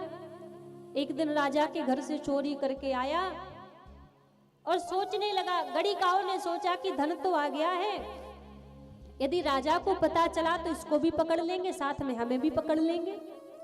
तो 5 गणिकाओं ने मिलकर रात्रि के समय में धुंधकारी को मार दिया और धुंधकारी को मार के महाराज सारा धन लेकर वो गणिकाएं वहां से भाग गई। और जैसी वो सारा धन लेकर वो गणिकाएं वहां से भागी, अब महाराज धुंधकारी ने जीवन पर्यंत तो कोई अच्छा काम किया नहीं था, काम क्रोध की अग्नि में जलता रहा, मरने के बाद प्रेत बन गया, भूत बन गया, भटकने लगा। कुछ समय बाद जब गोकर्ण जी महाराज लौट कर आए तो रात्रि का समय था, बैठकर भगवान का ध्यान कर रहे थे, तो बार बार कहीं से आवाजें आने लगे, कहीं कोई परछाई दिखाई दे, कहीं कुत्ता बिल्ली आकर रोने लगे। अब जैसे अजीब अजीब घटनाएं होने लगी तो गोकर्ण जी ने क्या किया, अपने कमंडल में से जल लिया और जैसे सन्मुख जल फेंका तो वो प्रेत परछाई स्वरूप में आ गया। पूछा, भैया आप कौन हो, मुझे क्यों डरा रहे हो?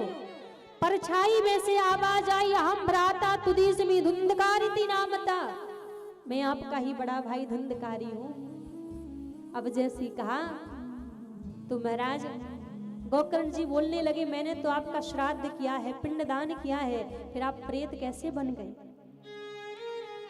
धुंधकारी कहने लगा, भैया मैं महाप्रेत बन चुका हूं, आप कई श्राद्ध कर लो, कई पिंडदान कर लो, फिर भी मेरी मुक्ति होने वाली नहीं है, मेरी मुक्ति का कोई साधन खोजो।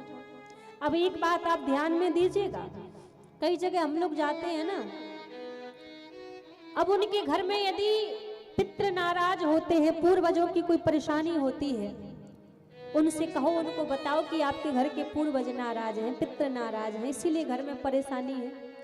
तो लोग कहते हैं हम तो हर बार श्राद्ध करते हैं, हर बार पिंडदान करते हैं, तो फिर भी हमारे पूर्वज नाराज हैं। तो आपसे एक बात कह दें, पिंडदान श्राद्ध भी उसी व्यक्ति को अति शीघ्र लगता है जो धर्मात्मा होगा, तो उसका तो एक बार आप भली भांति श्राद्ध पिंडदान कर दोगे तो एक बार में ही मुक्त हो जाएगा।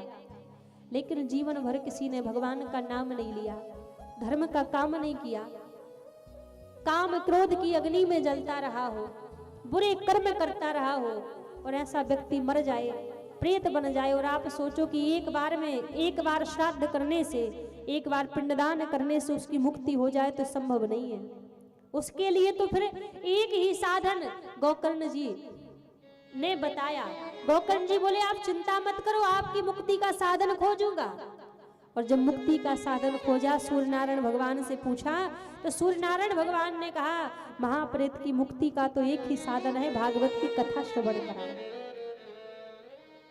बड़े से बड़े पितरों को, पूर्वजों को शांति मिलती है तो भागवत की कथा सुनने से ही मिलती। महाराज कथा का आयोजन किया, कथा श्रवण कराई। गोकर्ण जी ने धुंधकारी को बुलाया। जब बुलाया तो बैठने के लिए कोई स्थान नहीं था, क्योंकि भूत प्रेत तो हवा की तरह होते हैं, तो धुंधकारी को कोई स्थान नहीं मिला। तो मंच की दाहिनी और एक सतग्रंथी बांस लगा था, उस बांस में आकर धुंधकारी बैठ गया। और महाराज जैसे ही उस बांस में आकर धुंधकारी बैठ गया तो महाराज एक दिन की कथा हुई, एक ग्रंथि बांस की फट गई। 2 दिन की कथा हुई, 2 ग्रंथियां फट गई। और जब 7वें दिन की कथा हुई तो बांस की 7 ग्रंथियां फट गई और धुंधकारी देव स्वरूप में प्रकट हो गया। और जब देव स्वरूप में प्रकट हुआ, भगवान के धाम से विमान आया लेने के लिए, और उस विमान में बैठकर धुंधकारी भगवान के परम धाम को चला गया। तो महाराज जैसी धुंधकारी को कथा श्रवण करने से भगवान का परम धाम मिला, परम धाम की प्राप्ति हुई, तो गोकर्ण जी महाराज कहते हैं, धन्यम भागवती वार्ता प्रेत पीड़ा विनाशनी।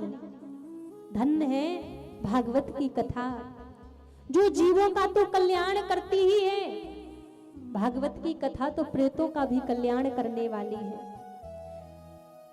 जिनके घर में प्रेत बाधा होती है महाराज, भूत प्रेत से डर लगता है, परेशानी होती है।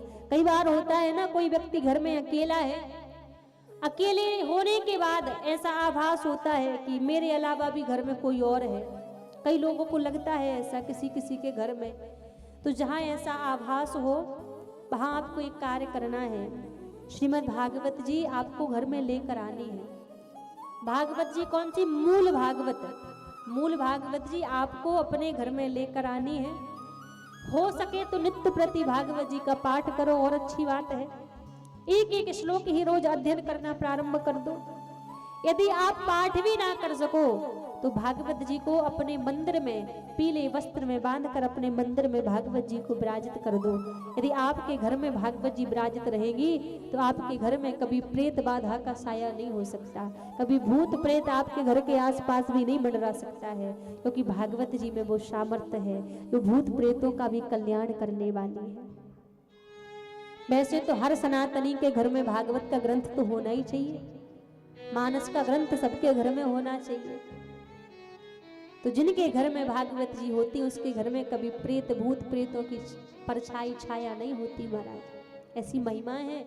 धन्यम भागवती वार्ता प्रेत पीड़ा विनाशनी, जो प्रेतों की पीड़ा का भी हरण कर लेती है, ऐसी भागवत जी का।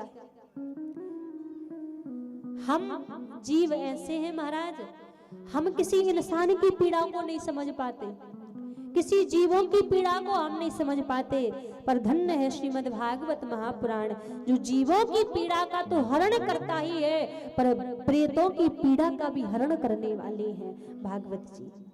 जिन भागवत जी की शरण में हम बैठे हुए हैं, जब भागवत जी को श्रवण किया इतने में ज्ञान वैराग उठकर खड़े हो गए। भक्ति महारानी खड़ी हो गई। भक्ति महारानी ने स्थान मांगा कि भगवान ये बताओ मैं कहाँ जाकर रहूं।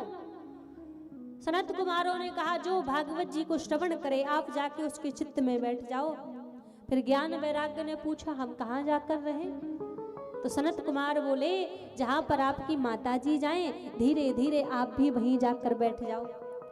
जब हम कथा को सुनते हैं तो पहले हृदय में भक्ति जागृत होती है, फिर धीरे धीरे ज्ञान आता है, फिर धीरे धीरे संसार के प्रति वैराग आ जाता है। तो आएगा ये भागवत श्रवण करने से ही, बिना भागवत की शरणागति से नहीं आएगा। तो ऐसी भागवत जी की महिमा है। यहाँ वेद व्यास जी महाराज भागवत जी का मंगलाचरण कर रहे हैं। अभी यहाँ तक महात्म की कथा चल रही थी, कल की कथा ही चल रही थी। अब यहाँ से प्रथम स्कंद में वेद व्यास जी महाराज ने भागवत जी का बड़ा सुंदर मंगलाचरण किया। और मंगलाचरण कैसा किया, बड़ा अद्भुत। इस मंगलाचरण में किसी देवी देवता का नाम नहीं लिया। आज मान लीजिए हमने कोई हनुमान जी के ऊपर कोई ग्रंथ लिखा है, कोई किताब लिखी है, तो सबसे पहले किसका नाम आएगा, हनुमान जी का। हमने कोई दुर्गा जी के ऊपर ग्रंथ लिखा है तो सबसे पहले किसका नाम आएगा, दुर्गा जी का नाम आएगा। लेकिन श्रीमद् भागवत महापुराण ऐसा ग्रंथ है इसके मंगलाचरण में किसी देवी देवता का नाम नहीं है। बड़ा सुंदर मंगलाचरण व्यास जी महाराज कर रहे हैं। जन्माद्यस्यतोऽन्वयादितरतः चारिथे स्वभिज्ञा स्वराट तेने ब्रह्म हृदय आदि कवे मोहयन्ति यत् सूर्या तेजो वारि मृदा यथा विनिमयो यत्र यत्र सर्गो मृषा धामना स्वेन सदा निरस्ते कुहुकम् सत्यम परम धीमहि। व्यास जी मंगलाचरण में किसकी वंदना कर रहे हैं महाराज, कहा सत्यम परम धीमहि। सत्य की वंदना भागवत जी के मंगलाचरण में व्यास जी ने की। अब भागवत जी का ये जो मंगलाचरण है और ये जो श्लोक है इसके एक एक शब्द बड़े अद्भुत है। पहला शब्द मंगलाचरण का भागवत जी के पहले श्लोक का पहला शब्द कौन सा है, जन्म। जन्म से पहला शब्द प्रारंभ हुआ है, जन्माद्यस्यतोऽन्वयादितरतः। पहला शब्द भागवत जी का है जन्म। और ध्यान दीजिए भागवत जी का आखिरी शब्द कौन सा है, भागवत जी का आखिरी शब्द है नाम संकीर्तनम यस्या सर्व पाप प्रणाशनम प्रणामो दुख समनस्तम नमामि हरिम परम। भागवत जी का आखिरी शब्द है हरिम परम। अब बड़े ध्यान से सुनिएगा, भागवत जी का पहला शब्द है जन्म। और जहां तक देखा जाए तो संसार में, संसार को जब बनाया तो संसार भी जा शब्द से ही शुरू हुआ है। संसार का जब जन्म हुआ है तो भागवत जी का पहला शब्द है जन्म। और हमारा जीवन कहाँ से शुरू हुआ है? कहाँ से शुरू हुआ है? जन्म। हमारा जीवन भी जन्म से ही शुरू हुआ है। जितनी भी कई आप स्तुति देख लीजिए, आप भागवत जी में से कहीं और मत जाइए, गोपी गीत को उठा के देख लीजिए तो गोपी गीत का भी पहला शब्द कौन सा है? जयति तेधकम। जा शब्द ही पहला है, अर्थात ब्रह में पुकारे जाने वाला शब्द ही जा है। किसी पीड़ा में, तकलीफ में पुकारने वाला शब्द ही जा है, जा शब्द है। तो महाराज हमारे जीवन से और भागवत जी के पहले शब्द का मिलन तो होता है। भागवत जी का पहला शब्द भी जा है और हमारे जीवन का पहला शब्द भी जा है। जन्म से हमारा जीवन प्रारंभ हुआ है और जन्म से ही भागवत जी का पहले श्लोक का पहला शब्द प्रारंभ हुआ है। अब जीवन पर्यंत में हमें करना क्या है? बिल्कुल छोटे शब्दों में आपको समझा रहे हैं, ध्यान दीजिएगा। पूरी भागवत का सार बहुत छोटे शब्दों में बता रहे हैं। पूरे हमारे जीवन का एक ही उद्देश्य है, एक ही शब्द है कि हमें अपने जीवन को भागवत जी के अंतिम शब्द से मिलाना है। और भागवत जी का अंतिम शब्द है हरिम परम। तो हमें अपने जीवन में हरिम परम बनाना है, भगवान को प्रिय बनाना है। यही पूरे जीवन का उद्देश्य है। और कह दिया जाए कि भागवत श्रवण मात्र का भी उद्देश्य यही है कि हरि परम प्रिय हमें लगने लग जाए। तो एक शब्द तो हमारा भगवान ने मिला कर दिया है, जन्म का शब्द। जन्म मिला है सबको, लेकिन इस जन्म को, इस जन्म मरण की भाग दौड़ को, इस 84 के चक्कर की भाग दौड़ को विश्राम आनंद हरिम परम में ही मिलेगा। जब हरि के चरणारविंद परम प्रिय हमें लगने लग जाएंगे महाराज, तभी हमारे जीवन को विश्राम मिलेगा, तभी जीवन को आराम मिलेगा। तो पूरी भागवत श्रवण करने का सार ही यही है कि हमें हरि परम प्रिय लगने लग जाए। अभी यदि सच कह दें, हम ऊपर ऊपर भले ही कह देते हैं कि हम तो भगवान को बहुत मानते हैं, भगवान से बड़ा प्रेम करते हैं, लेकिन फिर भी भगवान हमें प्रिय नहीं लगते। प्रिय तो हमें संसार ही लगता है, प्रिय तो हमें दुनिया वाले ही लगते हैं, प्रिय तो हमें एक घर परिवार वाले ही लगते हैं। क्यों? क्योंकि कहा है हरि माया मीठी लगनी, मीठे बोले बोल रे। ये भगवान की जो माया है बड़ी मीठी है, बड़ी मीठी लगती है और बोल भी बड़े मीठे ही बोलती है। तो जीवन का सार, कथा श्रवण मात्र का उद्देश्य ही हमारा यही है कि हमें ठाकुर जी प्रिय लगने लग जाएं, हरि परम प्रिय लगने लग जाएं। यही भागवत श्रवण मात्र का हमारे जीवन में उद्देश्य है, यही हमारे पूरे जीवन का लक्ष्य है। संसार प्रिय लगे ना लगे, दुनिया प्रिय लगे ना लगे, भगवान प्रिय लगने लग जाए। क्योंकि एक बात कहें, दुनिया वालों के प्रिय बन भी जाओगे तो भी कुछ प्राप्त होने वाला नहीं है। आज हम दुनिया के प्रिय बनने में लगे हैं कि हम ऐसा काम करेंगे कि दुनिया वालों को हम अच्छे लगने लग जाएं। काम ऐसा ना करो कि आप दुनिया वालों के प्रिय बन जाओ, काम ऐसा करो कि मेरे ठाकुर जी के प्रिय बन जाओ। मेरे ठाकुर जी के प्रिय बन जाओगे ना तो दुनिया वालों को अपने आप प्रिय लगने लग जाओगे। और दुनिया के प्रिय बन गए तो फिर भी हमारे ठाकुर जी के किसी काम के नहीं हो, क्योंकि ठाकुर जी को तो वही प्रिय लगता है जो उनका प्रिय बन जाए। तो जीवन का उद्देश्य यहीं से प्राप्त करो कि बस कुछ भी नहीं करना, हरि प्रिय कैसे लगे वही प्रयोजन जीवन में करना है। यदि भक्ति करने से मुझे हरि प्रिय लगेंगे तो मैं भक्ति करूंगा, यदि भगवान का नाम गाने से मुझे हरि प्रिय लगेंगे तो भगवान का नाम गाऊंगा। भगवान की कथा सुनने से मुझे हरि प्रिय लगेंगे तो भगवान की कथा सुनूंगा। यदि मेरे नेत्रों से अश्रुपात होने पर मुझे हरि प्रिय लगेंगे तो मैं दिन रात अश्रुपात करूंगा। यदि दुनिया को छोड़ देने से मुझे मेरे हरि प्रिय लगेंगे तो मैं दुनिया को भी छोड़ दूंगा। यही भक्ति का सूत्र है महाराज। जिन भेसा मारो गिरधर रीजे, वो ही भेष धरूंगी मैं बैरागन होंगी। जिस भेष से, जिस रूप से, जिस प्रकार से मेरे गोविंद रीजे, वही गुण, वही आचरण जीवन में आने चाहिए। वही तो हमारे जीवन का उद्देश्य है, वही जीवन का लक्ष्य है। क्योंकि ठाकुर जी ने कृपा इतनी की है कि भागवत जी तो आपके जीवन में आई है, श्री राधा रानी का नाम आपके जीवन में आया है। अब केवल इस नाम को स्मरण करके, हृदय में धारण करके इस नाम को, जीवन को पार लगाना है। श्री राधा का नाम हमें निराला मिला है।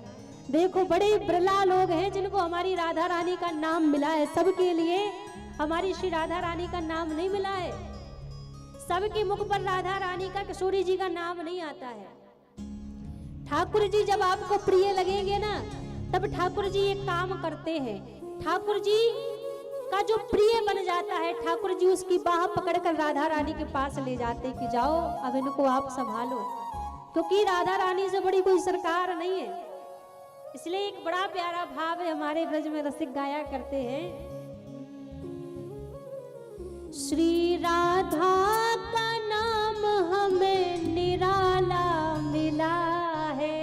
क्या हमारी राधा रानी की तरह दुनिया में कोई नाम है, कोई आनंद है जो दुनिया में मिल जाए आपको? कहीं नहीं है। श्री राधा का नाम हमें निराला मिला है, अमर हो जा अमृत का प्याला मिला है। अमर हो जा अमृत का प्याला मिला है, अमर हो जा अमृत का प्याला मिला है, अमर हो जा अमृत का प्याला मिला है। राधा का नाम हमें निराला मिला है, राधा का नाम हमें निराला मिला है, अमर हो जा अमृत का प्याला मिला है, अमर हो जा अमृत का प्याला मिला है, अमर हो जा अमृत का प्याला मिला है। अमर हो जा अमृत का प्याला मिला है। झूमते रहिए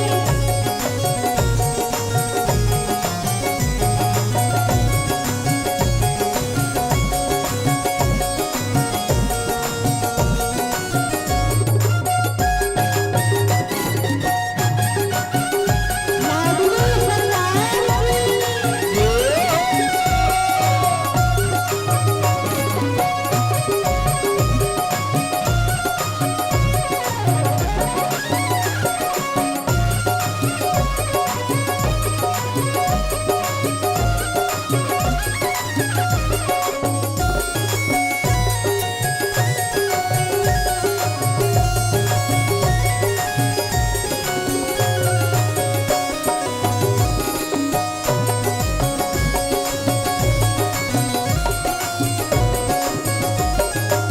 चाहे तुम हंस के कहो, चाहे तुम रो के कहो, चाहे तुम हंस के कहो, चाहे तुम रो के कहो, चाहे तुम हंस के कहो, चाहे तुम रो के कहो, चाहे तुम हंस के कहो, चाहे तुम रो के कहो, चाहे तुम चलते कहो, चाहे तुम सोते कहो, चाहे तुम चलते कहो, चाहे तुम सोते कहो, चाहे तुम चलते कहो, चाहे तुम सोते कहो, चाहे तुम चलते कहो, चाहे तुम सोते कहो। नामों में अनमोल हीरा मिला है, नामों में अनमोल हीरा मिला है, अमर हो जा अमृत का प्याला मिला है, अमर हो जा अमृत का प्याला मिला है, अमर हो जा अमृत का प्याला मिला है। अमर हो जा अमृत का प्याला मिला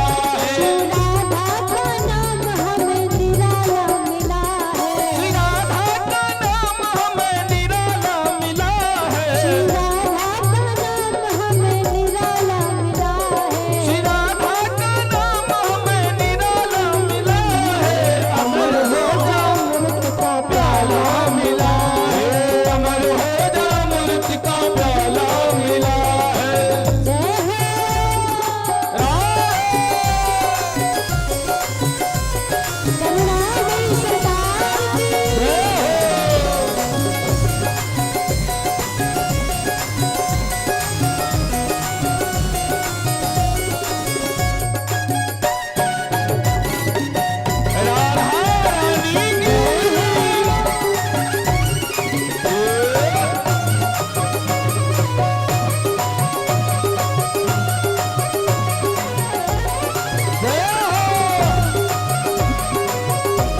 प्यारी वो है बरसाने वाली, हमारी राधा प्यारी वो है बरसाने वाली, हमारी राधा प्यारी वो है बरसाने वाली, सुख को देने वाली दुख हर लेने वाली, सुख हर देने वाली दुख हर लेने वाली, सुख को देने वाली दुख हर लेने वाली, सुख को देने वाली दुख हर लेने वाली, भक्तों को जीवन सहारा मिला है, भक्तों को जीवन सहारा मिला है, अमर हो जा अमृत का प्याला मिला है, अमर हो जा अमृत का प्याला मिला है, अमर हो जा अमृत का प्याला मिला है, अमर हो जा अमृत का प्याला मिला है, राधा का नाम हमें निराला मिला है, राधा का नाम हमें निराला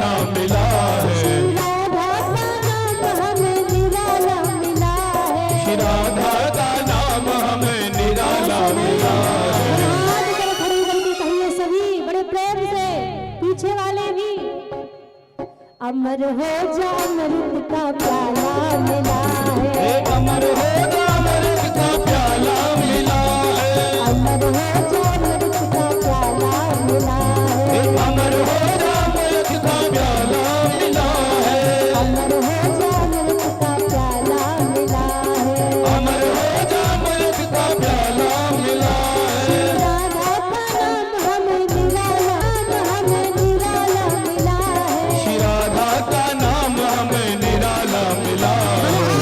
खड़े करके सभी कहिए, अमर हो जा अमृत का प्याला मिला है, अमर हो जा अमृत का प्याला मिला है, अमर हो जा अमृत का प्याला मिला है, अमर हो जा अमृत का प्याला मिला है, अमर हो जा अमृत का प्याला मिला है, अमर हो जा अमृत का प्याला मिला है, अमर हो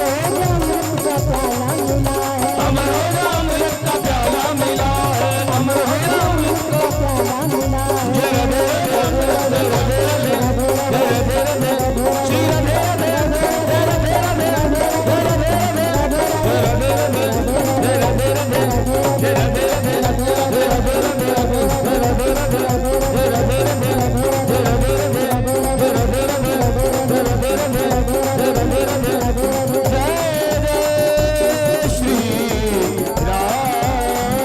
प्याला मिला है, बोलिए राधा रानी सरकार की।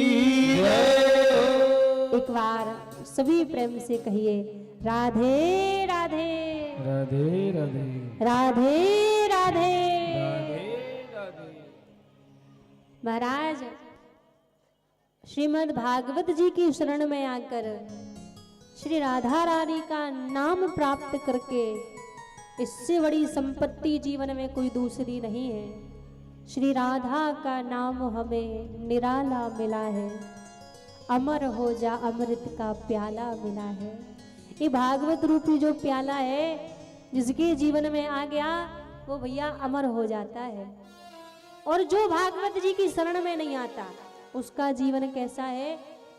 जीवन जन्म से तो प्रारंभ होता है लेकिन विश्राम कहाँ पर होता है? अंत कहाँ पर होता है? शमशान घाट में जाके। शमशान घाट में जाकर जीवन का अंत होता है, विश्राम होता है।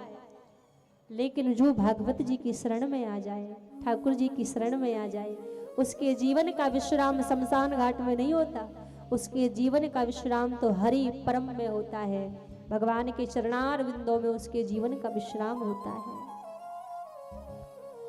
तो यहाँ मंगलाचरण व्यास जी कर रहे हैं और मंगलाचरण में कहते हैं, जन्मादस्य तोन्मयादि तरतः चार्थे सुविज्ञा सुराट तेने ब्रह्म हृदय आदि कवि मोहयन्ति यत सूर्या तेजो बारी मृदा यथा विनिमयो यत्र यत्र सर्वो मृषा धामना स्वयं सदा नस्त कुहकम सत्यम परम धीमहि।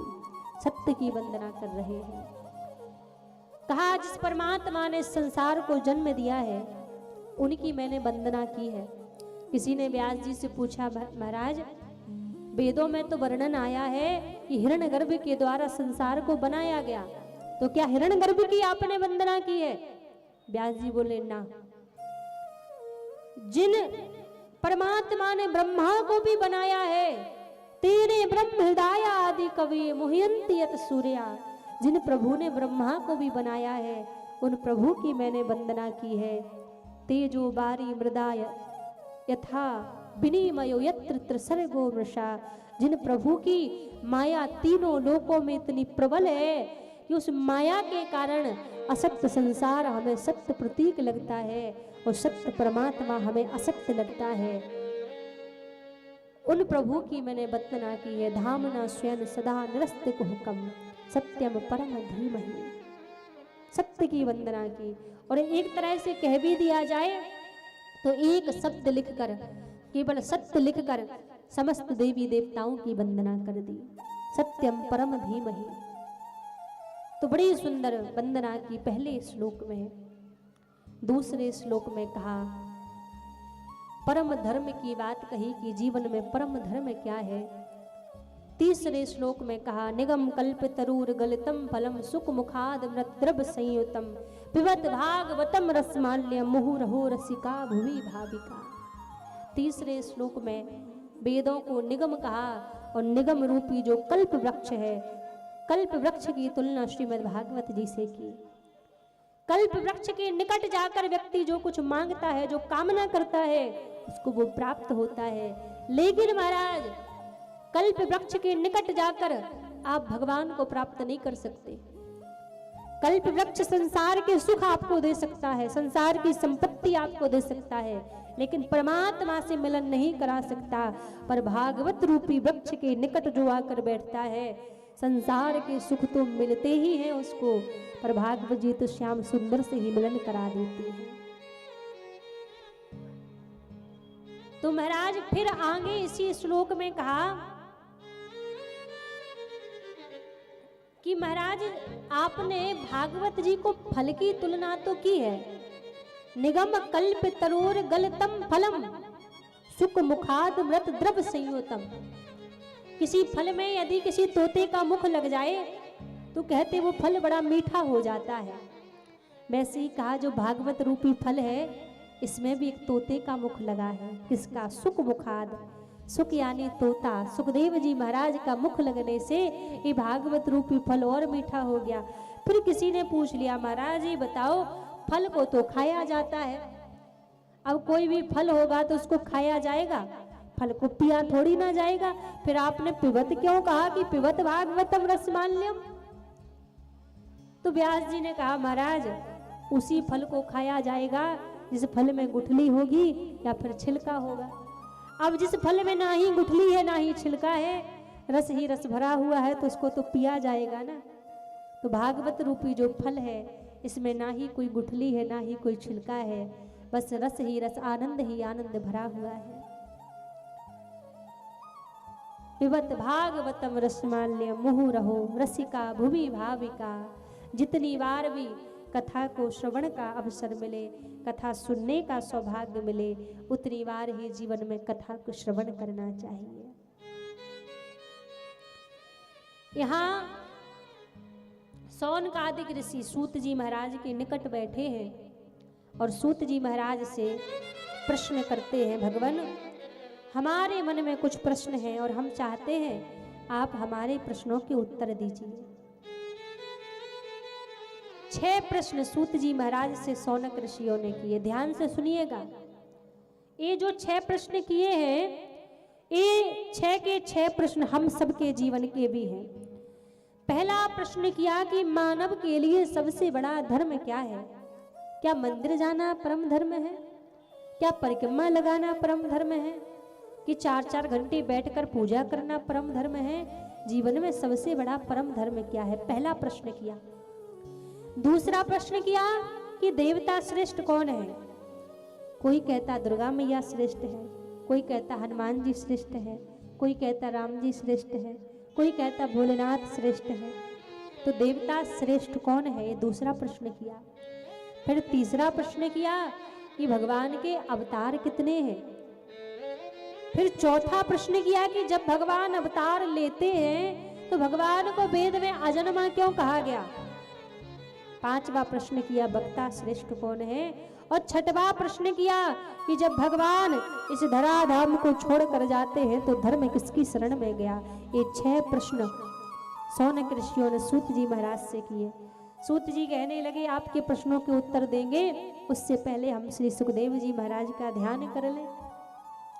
तो यहाँ पर महाराज सुखदेव जी का जब ध्यान करने लगे तो शौनक ऋषियों ने पूछा महाराज सुखदेव जी कौन है, आप बार बार इनका नाम लेते हैं। तो सुखदेव जी के जन्म की कथा सूत जी महाराज शौनक ऋषियों को श्रवण करा रहे हैं। सुखदेव जी हैं कौन महाराज? सुखदेव जी कोई साधारण व्यक्ति नहीं है, साक्षात श्री राधा रानी के शिष्य हैं सुखदेव जी। सुखदेव जी की गुरु हमारी राधा रानी है। जब गोलोक धाम में राधा रानी की गोदी में सुखदेव जी महाराज खेल रहे थे तो एक दिन राधा रानी बोली सुखदेव जी से, बेटा आप संसार में जाओ और जन जन में भागवत का प्रचार करो। तब सुखदेव जी महाराज बोले, माँ संसार में जाते ही विष्णु की माया पकड़ लेती है, मैं संसार में नहीं जाऊंगा। राधा रानी ने कहा, मैं आपको वचन देती हूँ आपके ऊपर विष्णु की माया का असर नहीं होगा। वचन दिया तो एक पक्षिणी के गर्भ में आकर स्थापित हो गई। एक दिन वही पक्षिणी कैलाश पर्वत से जा रही थी तो उसका वो गर्भस्थ अंडा कैलाश पर्वत पर छूट गया। जब कैलाश पर्वत पर उसका गर्भस्थ अंडा छूट गया, पक्षिणी वहां से चली गई। समय बीता, नारद जी को लगा कि क्यों ना सुखदेव जी का जन्म होना चाहिए। नारद जी कैलाश पर्वत पर पहुंच गए। माँ परम्बा थी, स्वागत सत्कार किया, पूछा भगवान बड़े दिनों में आपके दर्शन हुए। तो नारद जी ने कहा, देवी मैंने आजकल संसार में आना जाना बंद कर दिया है। क्यों? क्योंकि संसार में कहीं सच्चा प्रेम नहीं रहा, इसलिए मैंने आना जाना सब जगह बंद कर दिया है। माँ परम्बा बोली, भगवान यदि मैं अपनी बात कहूं तो मुझ में और मेरे पति में तो बड़ा ही प्रेम है। भगवान शंकर मुझसे कोई बात नहीं छिपाते, हर बात मुझे बताते हैं। नारद जी बोले, अच्छा सब बात बताते हैं? जब सारी बात आपको बताते हैं तो ये बात तो अवश्य ही बताई होगी कि भोलेनाथ अपने गले में जो मुंडों की माला पहनते हैं उस माला में किसके मुंड लगे हैं। माँ परम्बा तो उदास हो गई, कहा भगवान हर बात बताते हैं पर ये बात कभी नहीं बताई। नारद जी बोले, देवी फिर काहे का प्रेम? जिस माला को 24 घंटे गले में धारण करके रखते हैं, जब उसी माला के बारे में नहीं बताया तो काहे का प्रेम? यहाँ पर एक बात सीखने को मिलती है, कभी भी पति पत्नी के बीच में कोई बात छिपी नहीं रहनी चाहिए। पति पत्नी का व्यवहार मित्र की भांति होना चाहिए, हर बात एक दूसरे को बतानी चाहिए। अब नारद जी बोले, जब कोई बात नहीं बताते तो फिर काहे का प्रेम? अच्छा मुझे कोई लेना देना नहीं, आप जानो आपका काम जाने। इतना कह के नारद जी तो चले गए। अब इतने में जब भगवान शंकर लौट के आए तो क्या देखा, माँ परम्बा को भवन में बैठी थी क्रोधित अवस्था में। अच्छा एक चीज देखो, अब पहले की व्यवस्था कितनी बढ़िया होती थी। जब कोई व्यक्ति नया मकान बनाता, नया घर बनाता तो उसमें अलग से कोप भवन बनाया जाता था, और कोई व्यक्ति उस कोप भवन में जाकर यदि बैठ गया तो सभी लोग समझते थे भैया एक क्रोधित है इसलिए कोप भवन में बैठा है।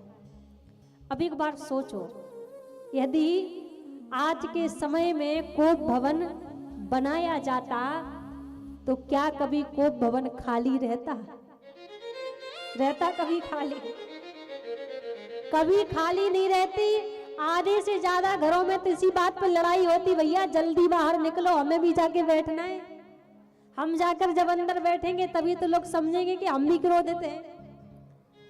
तो इसीलिए कहते ना, समय के साथ थोड़ा परिवर्तन भी आवश्यक है। यदि आज के समय में कोप भवन होता ना तो आज के समय में तो क्रोध व्यक्ति की नाक पर ही रखा रहता है। किसी ने कुछ बोला नहीं कि क्रोध आया नहीं, थोड़ी देर में क्रोध आ जाता है। तो माँ परम्बा जब कोप भवन में बैठ गई तो भगवान शंकर को लगा कि देवी क्रोधित है। पूछने लगे जाके, क्या हुआ, आप क्रोधित क्यों हैं? माँ परम्बा ने कहा, भगवान आप मन से बड़े काले हैं, आप कपटी हैं। भगवान शंकर बोले मैंने कौन सा कपट कर दिया जो आप मुझे कपटी कह रही हो? आप मुझसे कपट नहीं करते, कोई बात नहीं छिपाते? भगवान शंकर बोले नहीं तो। जब आप कोई बात नहीं छिपाते तो आपने मुझे कभी ये नहीं बताया कि आपके गले में जो मुंडों की माला है, इस माला में किसके मुंड लगे हैं? भगवान शंकर बोले देवी, वास्तव में यदि कोई हमारे प्रेम का प्रमाण है तो यही माला है। जितनी बार भी आपने अपनी देह को त्यागा, उतनी बार ही मैंने आपके मुंड को इस माला में धारण कर लिया। यही हमारे प्रेम का प्रमाण है। माँ ब्रह्मा बोली भगवान फिर आप कपटी नहीं है, आप तो महाकपटी हैं। क्यों? मैं तो बार बार मर जाती हूँ और आप मेरे मुंड को माला में धारण कर लेते हैं। आपने कौन सी जड़ी बूटी खा रखी है कि आप कभी नहीं मरते? यदि मुझसे प्रेम करते तो वही जड़ी बूटी आप मुझे भी खिला देते। भगवान शंकर बोले देवी, मैंने कोई जड़ी बूटी नहीं खाई है, मैंने अमर कथा सुनी है, और जो अमर कथा सुन लेता है वो अमर हो जाता है। माँ ब्रह्मा चरणों में बैठ गई, भगवान मुझे भी अमर कथा सुनाइए। चरणों में बैठकर निवेदन करने लगी। भगवान शंकर ने अमर कथा कहना प्रारंभ किया। बीच बीच में माँ ब्रह्मा ओम ओम शब्द का उच्चारण कर रही हैं और बड़ी सुंदर अमर कथा का गायन कर रहे हैं भगवान भोलेनाथ। अब क्या हुआ, धीरे धीरे तीसरे दिन की कथा के प्रभाव से जो पक्षिणी का वो गर्भस्थ अंडा पड़ा था, वो अंडा टूट गया और वो नन्हा सा सुख नन्हा सा तोता उस कथा को सुन रहा है। और जब बीच में छठवें दिन की कथा आई तो छठवें दिन की कथा में महाराज माँ ब्रह्मा की नींद लग गई। अब उस नन्हे से तोते ने सोचा महाराज माँ तो सो गई है, यदि ओम ओम का उच्चारण बंद हुआ तो ये ओम शब्द का उच्चारण करने लगा। जब 7वें दिन की कथा पूरी हुई और भगवान भोलेनाथ ने जयकारा लगाया, बोलिए बाल कृष्ण भगवान की जय। जैसे ही महाराज जयकारा लगाया, तुरंत ही माँ ब्रह्मा की नींद खुली और बोली भगवान कथा हो गई। भगवान शंकर सोचने लगे आपका ध्यान कहाँ है? पार्वती जी बोली क्षमा करना, वो मेरी नींद लग गई थी। अब भगवान शंकर को इस बात पर क्रोध नहीं आया कि आपकी नींद लग गई थी। विचार कर रहे हैं कि जब माँ ब्रह्मा की नींद लग गई थी तो ओम शब्द का उच्चारण कौन कर रहा था? चारों तरफ देखा, कोई दिखाई नहीं दिया। पीछे की ओर देखा तो वही नन्हा सा तोता बैठा हुआ है। त्रिशूल लेकर मारने का प्रयास किया। वो तोता उड़ता उड़ता बद्रीनाथ की ओर पहुंचा, जहां वेद व्यास जी की पत्नी बिटिका देवी छींक लेने के लिए जिन्होंने अपने मुख को खोला, वो तोता उनके मुख के द्वारा उनके गर्भ में प्रवेश कर गया। भोलेनाथ वहां से लौट आए। 12 वर्ष तक सुखदेव जी महाराज बिटिका देवी के गर्भ में रहे। 12 वर्ष बाद जन्म लिया, अवतार लिया और जन्म लेने के उपरांत ही वन में जाने लगे। वन में जा रहे हैं, पीछे पीछे व्यास जी जा रहे, बेटा लौटाओ बेटा लौटाओ, पर सुखदेव जी वापस लौट कर नहीं आए। जब सुखदेव जी वापस लौट कर नहीं आए तो शौनक ऋषि पूछने लगे भगवान फिर भागवत का अध्ययन कैसे किया सुखदेव जी ने, और भागवत का निर्माण कैसे हुआ? भागवत के निर्माण की कथा सूत जी महाराज ने श्रवण कराई कि नारद जी ने उपदेश किया व्यास जी महाराज को, और नारद जी के उपदेश के उपरांत ही भागवत का निर्माण हुआ। और महाराज जब उपदेश किया तो यहाँ पर भागवत का निर्माण करने के बाद जिस वन में सुखदेव जी महाराज निवास करते थे, वही व्यास जी के कुछ शिष्य रहा करते थे, जिनको भागवत जी का एक श्लोक आता था, एक श्लोक का ज्ञान था, जिसमें भगवान की सुंदरता का वर्णन किया था। बरहा पीड़म नटवर बपू कर्णियों कर्णिकारम। उस भगवान की सुंदरता का गायन किया करते थे, वर्णन किया करते थे। एक दिन सुखदेव जी पूछने लगे आप जो श्लोक गा रहे हैं और सुनाइए, इसको मांगे सुनाइए। वो छोटे छोटे बालक बोले हमें तो इतना ही आता है, यदि आपको और सुनना है तो आपके पिताजी को ऐसे 18,000 श्लोक आते हैं। जैसी सुना तो पिताजी के पास आकर निवेदन करने लगे हमें कृष्ण कथा सुनाइए। तब सबसे पहले व्यास जी के द्वारा सुखदेव जी को श्रीमद् भागवत जी का अध्ययन कराया गया। और भागवत जी का अध्ययन करने के बाद पुनः महाराज भगवान के नाम में रंग कर वन में जाकर सुखदेव जी महाराज फिर वन में जाकर भगवान का चिंतन करने लगे। यहाँ पर देखो एक चीज बड़ी विशेष है, ध्यान देने योग्य। कौन सी? कथा श्रवण के बाद, कथा सुनने के बाद व्यक्ति संसार की ओर नहीं भागता है, दुनिया की ओर नहीं भागता कि हमने कथा सुनी तो हम संसार की ओर भागेंगे, दुनिया की ओर भागेंगे, नहीं। कथा श्रवण के बाद व्यक्ति चिंतन मनन की ओर भागता है, कह दिया जाए तो एकांत की ओर भागता है। अब एकांत का मतलब समझिए, एकांत का मतलब ये नहीं कि आप जंगल में जाकर बैठ जाओ, घर परिवार छोड़कर वन में जाकर बैठ जाओ, ना। एकांत का अर्थ है जिसने अपने मन को शांत कर लिया, मन को एकाग्र कर लिया, तो वो व्यक्ति हजारों की भीड़ में रहने के बाद भी मन से एकांत में है, एकाग्र में है। और मन को शांत नहीं कर पाए तो आप भले ही घर में अकेले बैठे रहोगे, वो मन इतना विचलित आपको करेगा कि अकेले घर में, अकेले जंगल में बैठने के बाद भी मन में शांति नहीं होगी। तो भागवत जिसने भी सुनी है, जो भी भागवत की शरण में आया है, ऐसा भगवान का रंग उसके ऊपर लगता है, ऐसा श्याम सुंदर का रंग उसके ऊपर लगता है, फिर वो एकांत में चला जाता है, अर्थात अपने मन ही मन में भगवान को रिझाने लगता है, क्योंकि विशेषता है। अभी रंगों से याद आया कि हमारे वृंदावन में तो अभी बड़े उत्सव चल रहे हैं। हमारे वृंदावन में 40 दिन का होली उत्सव होता है। तो अभी तो हमारे वृंदावन में आज भी आप जाओगे तो भगवान के ठाकुर जी के रंगों में रंगे हुए भक्त खूब आनंद ले रहे हैं। अच्छा, कलर लग जाए, ये दुनिया के रंग लग जाए तो कोई बड़ी बात नहीं है, लेकिन बात जीवन में कब बने, आप होली के रंग खूब रंग लो, दोनों गालों पर, पूरे तन पर रंग लो, पर पक्की बात है कि एक दिन निकल जाएगा, एक दिन छूट जाएगा।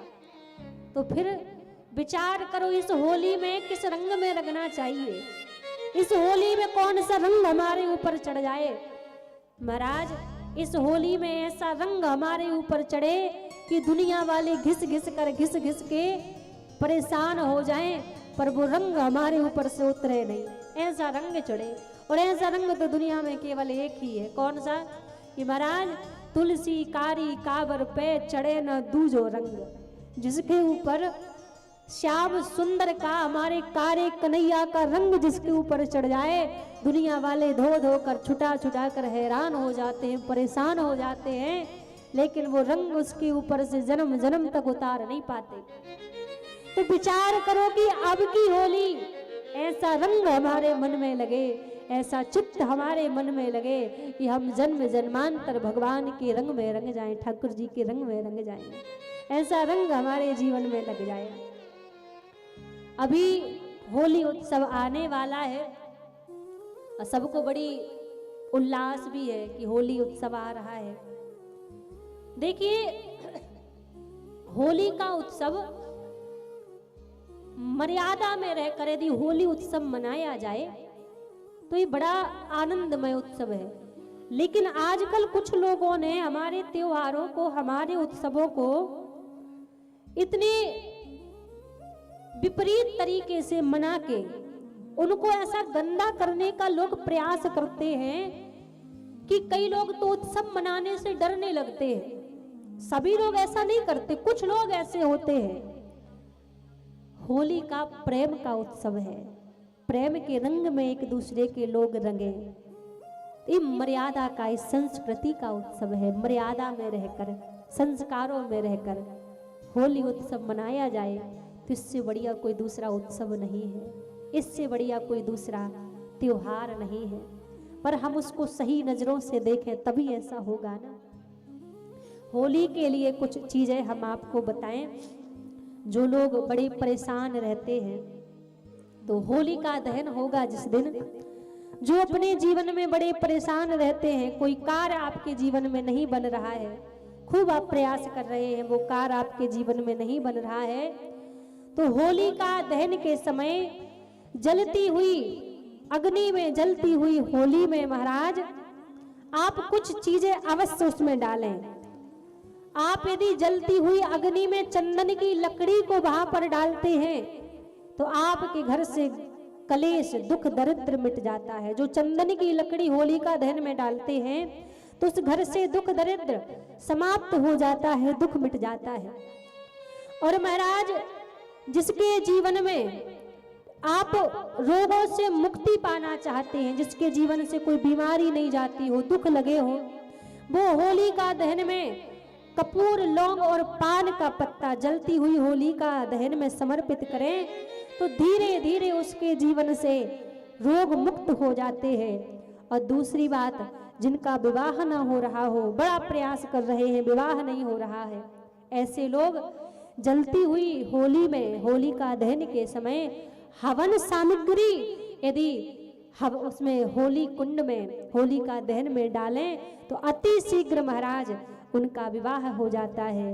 और जिनके घर में बड़े ग्रह कलेश लगे हुए हैं वो यदि जलती हुई अग्नि में होलिका दहन में काले तिल समर्पित करें, काले तिल डालें तो महाराज उनके घर से जो ग्रह कलेश है, जो दोष है, वो सब मिट जाते हैं। और महाराज जिनको जीवन में बहुत धन रुपया कमाते, बड़ा पैसा कमा रहे हैं पर पैसा रुकता नहीं है, वो आपके काम की बात कह रहे हैं, ये तो सब ध्यान से सुन रहे हैं।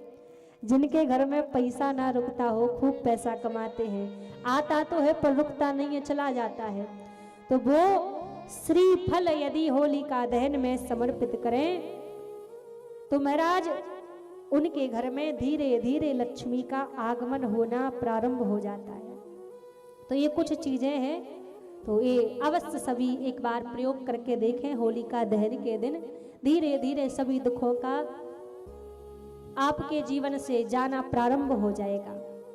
और एक चीज और, कई लोग पूछते हैं, हमारे पास तो भाई इतने फोन आते हैं पूछने के लिए, हम जवाब ही नहीं दे पाते, तो हम उनसे कहते हैं भैया आप कथा सुना करो तो कोई कोई बात एक साथ में सबको जवाब मिल जाए। अब कई लोग कहते हैं कि पहली होली किसी बेटी का यदि विवाह हुआ है तो विवाह होने के उपरांत ससुराल में पहली होली क्यों नहीं मनाई जाती।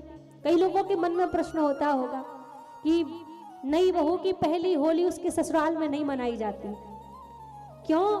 क्योंकि महाराज पहली होली नई बहू की ससुराल में इसलिए नहीं मनाई जाती क्योंकि सास का और बहू का होलिका दहन के समय आमने सामने होना अशुभ माना जाता है। क्योंकि जिस समय होलिका दहन हो रहा था, होलिका को आग दी जा रही थी, उस समय होलिका की जो सास थी वो उसके सन्मुख ही खड़ी थी, सामने ही खड़ी थी, और विवाह के उपरांत की पहली होली थी और इसीलिए होलिका जल के भस्म हो गई। तभी से आज तक माना जाता है कि होली के समय सास और बहू को आमने सामने नहीं होना चाहिए, पहली होली बहू को ससुराल में नहीं मनानी चाहिए, पहली होली मायके में ही मनानी चाहिए, क्योंकि सास और बहू का पहली होली में आमने सामने होना महाराज बड़ा ही अशुभ माना जाता है। तो हमारे पास फोन आ रहे थे, लोग पूछ रहे थे, तो उनके साथ साथ उनको तो जवाब मिला होगा जो सुन रहे होंगे, क्योंकि कथा हमारे YouTube चैनल पर लाइव इस कथा को सुन सकते हैं। और दूसरी बात, कथा को यहाँ तो सुनना है, घर जाके अपने अपने जो रिश्तेदार हैं, जो यार दोस्त हैं, जो मित्र हैं, उनको सबको कथा शेयर करनी है, सबको भेजना है। जो कथा पंडाल में आकर कथा नहीं सुन सकते तो कम से कम वो अपने घर में बैठकर तो कथा का श्रवण कर लें। तो यहाँ से जाने के बाद जितने आपके रिश्तेदार हैं, जितने मित्र यार दोस्त हैं, सबको कथा शेयर करनी है कि वो वहीं बैठे बैठे कथा का लाभ लें, कथा का आनंद लें। तो महाराज भाव हमारा ये चल रहा था कि अब की होली रंग श्याम सुंदर का यदि जीवन में चढ़ जाए तो फिर जो रंग दुनिया के किसी काम का ही नहीं है। तो प्रयास करो कि भगवान के नाम का रंग हमारे जीवन में आ जाए, प्रभु के नाम की मस्ती जीवन में आ जाए। यही जीवन की सबसे बड़ी हमारी उपलब्धि है, सबसे बड़ी जीवन की प्राप्ति है। यहाँ कथा का क्रम चल रहा है। सौनक ऋषि सूत जी महाराज से प्रश्न कर रहे हैं, भगवान जब भागवत जी का अध्ययन करके सुखदेव जी महाराज वन में चले गए थे, तो फिर लौट कर कैसे आए और कैसे राजा परीक्षित को कथा श्रवण कराई? राजा परीक्षित कौन है, किसके पुत्र हैं? आप ये कथा हमें श्रवण कराइए। तब सूत जी महाराज कहते हैं, हे सौनकादिक ऋषियों, जब कौरव और पांडवों का युद्ध चल रहा था तो युद्ध में सारे कौरव मारे गए। रणभूमि में पड़ा पड़ा दुर्योधन विलाप कर रहा था। उसी समय अश्वत्थामा दुर्योधन के पास, तुम्हारे रोने का कारण क्या है? दुर्योधन कहने लगे, मैं इसलिए नहीं रो रहा हूं कि मैं महाभारत का युद्ध हार गया।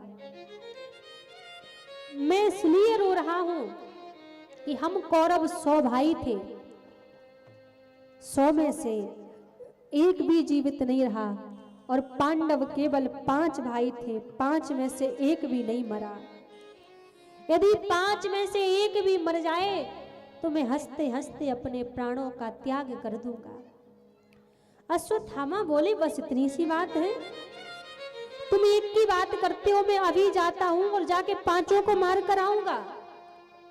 दुर्योधन ने कहा, कहना बड़ा सरल है, करना उतना ही कठिन है। जब हम 100 भाई एक काम ना कर सके, तुम अकेले कैसे करोगे? अश्वत्थामा बोले, ऐसी बात है तो मैं अभी जाता हूं और जाके 5 को मार कर आऊंगा। महाराज, रात्रि का समय था, 5 पांडव सो रहे थे। अर्धरात्रि में अर्जुन की नींद खुली तो अर्जुन ने क्या देखा? आज द्वारिकाधीश लाठी लेकर पहरा दे रहे हैं, और जैसी पहरा देते हुए देखा तो पूछने लगे, भगवान अर्धरात्रि हो चुकी है, आप सोए नहीं? आपको नींद नहीं आई? और जैसी पूछा कि आप सोए नहीं, भगवान कहने लगे, अर्जुन ये बताओ, अभी अभी तुमने महाभारत का युद्ध जीता है, हजारों माताओं की गोदी सूनी की है, हजारों माताओं की मांग का सिंदूर उजाड़ा है, तुम्हें किसी बात की चिंता नहीं है? किसी बात का भय नहीं है? कितने आराम से तुम सो रहे हो। अब अर्जुन को दिखाई दे रहा है क्या कि भगवान को मेरी चिंता हो रही है। भगवान से अर्जुन कहने लगे, प्रभु मुझे कोई चिंता नहीं है, और जिसको मेरी चिंता करनी हो सो करे, मुझे कोई चिंता नहीं है।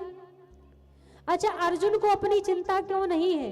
क्योंकि अर्जुन ने अपने जीवन की डोरी भगवान के हाथ में सौंप दी है, इसलिए अर्जुन को अपनी चिंता नहीं है। हमें तो अपने जीवन की बड़ी चिंता होती है, क्योंकि हम अपने जीवन के मालिक स्वयं बने बैठे हैं, इसलिए हमें अपनी चिंता होती है, पर अर्जुन को अपनी चिंता नहीं है। यहां पर दूसरी बात ध्यान दीजिएगा, ऐसा नहीं है कि भगवान ने अर्जुन और दुर्योधन के साथ कोई भेदभाव किया हो। भगवान ने अर्जुन और दुर्योधन के साथ कोई भेदभाव नहीं किया। जब महाभारत का युद्ध प्रारंभ भी नहीं हुआ था, तब भगवान ने अर्जुन और दुर्योधन को अपने निकट बुलाया और दोनों से कहा कि देखो, मेरे पास 2 चीजें हैं देने के लिए। कौन कौन सी? एक तो मेरी नारायणी सेना मेरे पास में है, और दूसरा मैं स्वयं हूं, जिसमें मेरा संकल्प है कि मैं पूरे महाभारत के युद्ध में शस्त्र नहीं उठाऊंगा, और कल भोर की बेला में जो मेरे पास आकर मुझसे सबसे पहले जो भी मांगेगा, मैं उसको प्रदान कर दूंगा, उसको दे दूंगा। अब जैसे कहा, उसी समय रात्रि का समय हुआ। अब दुर्योधन को लगा कि अर्जुन बड़ा चतुर है, कहीं ऐसा ना हो कि मैं पहुंच ना पाऊं और अर्जुन पहले ही जाके सब कुछ मांग कर आ जाए। अर्धरात्रि में ही दुर्योधन पहुंच गए भगवान के कक्ष में, और कहां जाकर बैठे? भगवान के सिराहने जाके दुर्योधन बैठ गए। अब जैसी दुर्योधन बैठ गए, भोर की बेला हुई, अर्जुन आए और धीरे धीरे अर्जुन आकर चरणों को चापने लगे भगवान के। और जब चरणों को चापने लगे, भगवान की आंख खुली, सामने अर्जुन को देखा। भगवान बोले अर्जुन आ गए। अर्जुन जवाब नहीं दे पाए। पीछे से दुर्योधन बोले इनसे पहले के तो हम आए हुए हैं। अब भगवान ने पीछे पलट के देखा, कहा अच्छा आप भी आ गए। अर्जुन ने कहा प्रभु मुझसे पहले दुर्योधन यहाँ पर आए थे, तो पहला अधिकार दुर्योधन का बनता है मांगने का, इनसे कहिए ये मांग ले। अब जैसी कहा कि पहला अधिकार दुर्योधन का बनता है, भगवान ने कहा मांगो आपको क्या चाहिए। दुर्योधन सोच में पड़ गए, विचार करने लगे। सोच रहे हैं यदि भगवान को मांग लूंगा तो इनको मांगने से कोई फायदा नहीं है, कोई लाभ नहीं है। भगवान को मांगने से कोई लाभ इसलिए नहीं है कि महाराज ये तो पूरे महाभारत के युद्ध में शस्त्र ही नहीं उठाएंगे, और महाभारत के युद्ध में तो लड़ाई होनी, लड़ाई झगड़ा में तो महाराज लड़ने वाला व्यक्ति चाहिए ना, तो भगवान को मांगने से कोई फायदा नहीं है। तो दुर्योधन कहने लगे प्रभु ऐसा करो, मुझे आप अपनी नारायणी सेना दे दो। भगवान ने कहा ठीक है ले जाओ। सेना लेकर आ गया दुर्योधन। अब बाद में अर्जुन बचे। भगवान बोले अर्जुन तुम्हारे पास तो कुछ बचा ही नहीं, सेना थी तो दुर्योधन लेकर चला गया, अक्षौणी सेना थी। अब मैं अकेला हूं, मुझे मांग कर तुम क्या करोगे? मैं तो पूरे महाभारत के युद्ध में शस्त्र भी नहीं उठाऊंगा, तो मुझे मांग कर तुम क्या ही करोगे? अर्जुन ने हाथ जोड़ लिए, बोले हे नाथ मैं भी नहीं चाहता कि आप कोई शस्त्र उठाएं, आप कुछ भी मत करिएगा, आप बस बैठे बैठे मेरे जो जीवन रूपी रथ की डोरी है, आप अपने हाथों से मेरे जीवन रूपी रथ की डोरी को पकड़ कर रखिएगा और आप कुछ भी मत करिएगा। महाराज जिस समय अर्जुन ने अपने जीवन की डोरी भगवान के हाथ में सौंप दी थी, उसी समय अर्जुन महाभारत का युद्ध जीत चुके थे, क्योंकि जिसके जीवन को स्वयं द्वारिका नाथ संभाले, संसार में कौन ऐसा पैदा हुआ है जो उसको परास्त कर सके, उसको हरा सके। तो यहाँ पर भगवान ने भेदभाव नहीं किया। दुर्योधन चाहता तो दुर्योधन भी भगवान को मांग लेता, पहला अधिकार दुर्योधन को ही मिला था मांगने का, लेकिन दुर्योधन ने नहीं मांगा, अभिमानी था। भगवान को तो अर्जुन ने मांगा। अब एक बात यहाँ पर कह दे तो कोई बड़ी बात नहीं होगी, कौन सी? कि भगवान किसी में भेदभाव नहीं करते, ये बात सच है। लेकिन ये बात भी सच है कि भगवान अपने भक्त का पक्ष लिए बिना भी नहीं मानते, भक्त का पक्ष भी लेते हैं। अब मान लो भगवान की अदालत लगी हुई है, अब एक तरफ भगवान के भक्त का पक्ष है और दूसरी तरफ भगवान का कोई भक्त नहीं, कोई साधारण व्यक्ति खड़ा हुआ है। हालांकि न्याय दोनों तरफ बराबर करेंगे भगवान, ऐसा नहीं कि भेदभाव करेंगे, पर भगवान की थोड़ी सी एक आदत है कि अपने भक्त की तरफ का जो पहिया है उसको थोड़ा ज्यादा भारी कर देते हैं, अपने भक्त की तरफ भगवान का थोड़ा ज्यादा झुकाव हो जाता है, प्रभु की आदत है। तो भेदभाव नहीं है, पर भगवान की आदत है कि भक्त की तरफ झुकाव ज्यादा रहता है। तो आज अर्जुन को इसीलिए चिंता नहीं है, क्योंकि अर्जुन जानते हैं कि मेरे जीवन रूपी रथ की डोरी बांके बिहारी ने अपने हाथों में पकड़ रखी है, तो मुझे किस बात का भय, किस बात की चिंता? हमें चिंता नहीं अपनी, उन्हें चिंता हमारी है, हमारी नाव का केवट सुदर्शन चक्रधारी है। जो अपने जीवन को भगवान को सौंप दे, उसको किस बात की चिंता रहेगी, किस बात की फिक्र रहेगी महाराज। अब जैसे भगवान ने कहा अर्जुन जहां आप विश्राम कर रहे हो, शयन कर रहे हो, ये जगह मुझे कुछ ठीक नहीं लगती, क्यों ना इस जगह को छोड़कर किसी दूसरी जगह पर जाकर सो जाओ। अर्जुन ने कहा जैसी आपकी इच्छा। पांचों पांडव वहां से उठे और दूसरे स्थान पर जाकर सो गए। अब पांडवों के पांचों पुत्र आए, देखा कि आज पिताजी यहाँ पर नहीं सो रहे हैं, तो पिताजी के स्थान पर आकर आज पांडव पुत्र वहां पर सो गए और अर्धरात्रि में महाराज वहां पर अश्वत्थामा आया। चारों तरफ अंधेरा था और जैसे उस अंधेरे में देखा कुछ दिखाई नहीं दे रहा था और उस अंधेरे में पांडव पुत्रों को पांडव समझकर आए और पांचों के शीश को काट कर अश्वत्थामा वहां से ले गए। अब जब पांचों के शीश को काट कर वहां से ले गए महाराज, और वहां से ले जाने के पश्चात दुर्योधन के पास पहुंचे, कहा मित्र आपने कहा था कि एक को मार कर आना, मैं एक को नहीं पांचों को मार कर आया हूं। अर्जुन बोले विश्वास नहीं होता। अश्वत्थामा ने कहा मुझे पता था आप विश्वास नहीं करोगे, इसीलिए मैं पांचों के शीश लेकर आया हूं। और जैसे ही पांचों के शीश देखे दुर्योधन विलाप करने लगे, कहा मित्र ये पांडव नहीं है, ये तो पांडव पुत्र हैं। अब तो तुमने मेरे वंश में कोई पानी देने वाला भी नहीं छोड़ा, पांडव पुत्रों को आपने मार दिया। अब यहाँ पर जब भोर की बेला हुई, द्रौपदी ने देखा बड़ी देर हो गई, मेरे पुत्र अब तक जागे नहीं।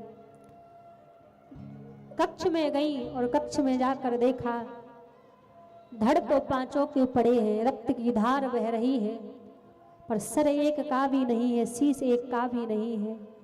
रुदन करने लगी, विलाप करने लगी। अर्जुन ने संकल्प लिया कि हे देवी तुम चिंता ना करो, मैं तुम्हारे पुत्रों के हत्यारों को क्षमा नहीं करूंगा, मैं मार दूंगा। अब जैसे संकल्प लिया, अश्वत्थामा को पकड़कर अर्जुन लेकर आए। बीच सभा में हजारों लोग खड़े हुए थे, लाकर उस सभा में पटक दिया। और सभा में लाकर जैसे पटका, द्रौपदी ने पलट कर देखा। अर्जुन ने कहा देवी यही तुम्हारे पुत्रों का हत्यारा है। जैसे ही देखा कि यही पुत्रों का हत्यारा है, महाराज द्रौपदी क्या करती है, उठकर खड़ी हुई और जाकर अश्वत्थामा को प्रणाम करने लगी। हजारों लोग खड़े हुए हैं, सब देख रहे हैं, सब सोच रहे हैं कि द्रौपदी पागल हो गई है। जिसने 5 पुत्रों को मार दिया उसको जाके प्रणाम कर रही है। अर्जुन के पास द्रौपदी गई, कहा स्वामी इनको मत मारो, इनको छोड़ दो, इनको मारने से मेरे पुत्र लौट कर नहीं आएंगे। पर आज जो पीड़ा जो कष्ट मुझे हो रही है, मैं नहीं चाहती कि वही पीड़ा वही कष्ट कल को आपकी गुरु माता को भी हो। अर्जुन की कुछ समझ नहीं आया। भगवान के पास अर्जुन गए, भगवान से पूछने लगे प्रभु आप बताओ मैं क्या करूं। भगवान ने कहा अर्जुन ब्राह्मण यदि कितना भी आताताई क्यों ना हो, उसको कभी मारना नहीं चाहिए, और बाल हत्यारा कोई भी हो उसे छोड़ना नहीं चाहिए। जैसी कहा तो अर्जुन बोले प्रभु बड़ा अच्छा न्याय कर दिया आपने। जब इनको मैं मार भी नहीं सकता और छोड़ भी नहीं सकता, तो इससे बढ़िया है कि अपना एक संकल्प तो पूरा कर लूं, अपने प्राण तो त्याग दूं। भगवान ने कहा अर्जुन ये बताओ तुम्हें अश्वत्थामा जीवित कहां से नजर आ रहा है। जिस ब्राह्मण का बीच सभा में अपमान हो जाए, उसका अपमान उसकी मृत्यु के बराबर होता है। मस्तक से मणि छीन ली, केसों को काट दिया, जनेऊ को छीन लिया, बीच सभा से अपमानित करके अश्वत्थामा को वहां से निकाल दिया। अब अश्वत्थामा विचार कर रहे हैं कि इनके वंश में कोई पानी देने वाला भी नहीं छोड़ूंगा, विचार करने लगे। अब जैसे विचार किया बचा कौन है, सबको तो मार दिया। तब ध्यान लगाकर देखा कि अभिमन्यु की पत्नी उत्तरा जो गर्भवती है, उनके गर्भस्थ बालक के ऊपर अग्नि अस्त्र का प्रहार कर दिया। अग्नि अस्त्र को आते देखा, उत्तरा घबरा गई, भगवान की शरण में आई। पाही पाही महायोगिन देव देव जगतपते, हे प्रभु मेरी रक्षा करो। जैसी आई कि मेरी रक्षा करो, भगवान ने सूक्ष्म रूप बनाया, उत्तरा के गर्भ में प्रवेश कर गए और आज प्रभु ने उत्तरा के गर्भस्थ बालक की रक्षा की। जैसी उत्तरा के गर्भस्थ बालक की भगवान ने रक्षा की, इतने में कुंती बुआ आई और आकर भगवान को प्रणाम करने लगी। भगवान बोले बुआ जी आप ही उल्टी गंगा क्यों बहा रही हो? मैं आपका भतीजा हूं, मुझे आपको प्रणाम करना चाहिए, आप मुझे प्रणाम कर रही हो। जैसे कहा कि आप मुझे क्यों प्रणाम कर रही हो, कुंती बुआ बोली प्रभु आप भले ही मेरे भतीजे बनकर आए हैं, लेकिन मैं जानती हूं आप परम पिता परमात्मा हैं। मैं अपने भतीजे को प्रणाम नहीं कर रही हूं, मैं तो भगवान को प्रणाम कर रही हूं। ठाकुर जी बोले अच्छा मैं भगवान हूं? जब मैं भगवान हूं तो ऐसा करो मुझसे कोई वरदान मांग लो। वरदान की बात आई, सभी ने कुछ ना कुछ मांग लिया, कुंती बुआ ने कुछ नहीं मांगा। भगवान फिर बोले बुआ जी मांगो क्या चाहिए? जब कहा तो कुंती बुआ कहने लगी प्रभु देना चाहते हो, आपकी इतनी इच्छा है देने की तो एक ही वरदान दो, मेरे जीवन से कभी दुख ना जावे। हम भगवान से क्या मांगते हैं प्रभु, मेरे जीवन में कभी दुख ना आवे। और कुंती बुआ जी कह रही है प्रभु ऐसी कृपा करो कि मेरे जीवन से कभी दुख ना जावे। पर भगवान अपने भक्तों को कभी दुख नहीं देते। कुंती बुआ को भगवान ने दुख नहीं दिया, मोह माया के बंधन की डोरी को तोड़ दिया। आगे भीष्म पितामह के ऊपर भगवान ने कृपा की। भीष्म पितामह का बड़ा सुंदर चरित्र है, कल के प्रसंग में इसको हम विस्तार से श्रवण करेंगे, क्योंकि जो भीष्म पितामह का चरित्र है वो हमारा भी बड़ा प्रिय है। उस चरित्र को गाने में हमें भी बड़ा आनंद आता है, तो कल के प्रसंग में इस चरित्र को हम बड़े विस्तार से सुनेंगे। भीष्म पितामह के ऊपर भगवान ने कृपा की और आज प्रभु ने जिस बालक की गर्भ में रक्षा की थी उस बालक का जन्म हुआ, उसी का नाम परीक्षित पड़ा। राजा परीक्षित का राजपाट चल रहा था। कलयुग से भेंट हुई राजा परीक्षित की। 4 स्थान कलयुग को रहने के लिए दिए, धूत पानम स्त्रिय सूनम। कहा जो व्यक्ति मंदरा पान करता है वहां कलयुग का वास होता है, जो परस्त्री गमन करता है वहां कलयुग का वास होता है, जो जुआ खेलता है वहां कलयुग का वास होता है, और जहां झूठी गवाही दी जाए वहां कलयुग का वास होता है। 4 स्थान दिए। 5वां स्थान मांगा तो कहा सोने में निवास करो, तो मुकुट पर जाकर कलयुग बैठ गया और राजा परीक्षित की बुद्धि बिगाड़ दी। जंगल में गए, समीक ऋषि के गले में मरा हुआ सर्प डाल दिया। समीक ऋषि के पुत्र श्रृंगी ऋषि ने देखा तो राजा परीक्षित को श्राप दे दिया कि जिसने मेरे पिता के गले में मरा हुआ सर्प डाला है, आज से 7वें दिन तक्षप नाम के सर्प के काटने से उसकी मृत्यु हो जाएगी। जब राजा परीक्षित को पता लगा कि मुझे श्राप मिला है, सारा घर परिवार छोड़कर आज राजा परीक्षित वन में जाकर संतों के निकट जाकर संतों से प्रश्न कर रहे हैं कि महाराज मरने वाले व्यक्ति को क्या करना चाहिए। हजारों संत खड़े हुए हैं और जैसी हजारों संत खड़े हुए हैं सब अलग अलग उपाय बता रहे हैं। कोई कहता अनुष्ठान करना चाहिए, कोई कह रहा है यज्ञ करना चाहिए, कोई कहता है जप करना चाहिए। लेकिन महाराज जैसे ही पूछा उसी समय सबके बीच में श्री सुखदेव जी महाराज का आगमन हुआ और आज हम सभी के बीच में भी श्री सुखदेव जी महाराज की बड़ी सुंदर झांकी है। एक बार सभी जोरदार जयकारा लगाएंगे, बोलिए सुखदेव जी महाराज की। जैसी सभी संतों के बीच में 16 वर्षीय सुखदेव जी महाराज का आगमन हुआ, सभी संत उनको देखकर खड़े हो गए, सम्मान करने लगे। यम प्रवजंत मनुपेत मतेत कृत्यम द्वैपायनो दहकातर आजुहाव पुत्रेति तन्मयतया तरवो भरेदु तम सर्वभूत हृदय मुनिमान तो सुनी।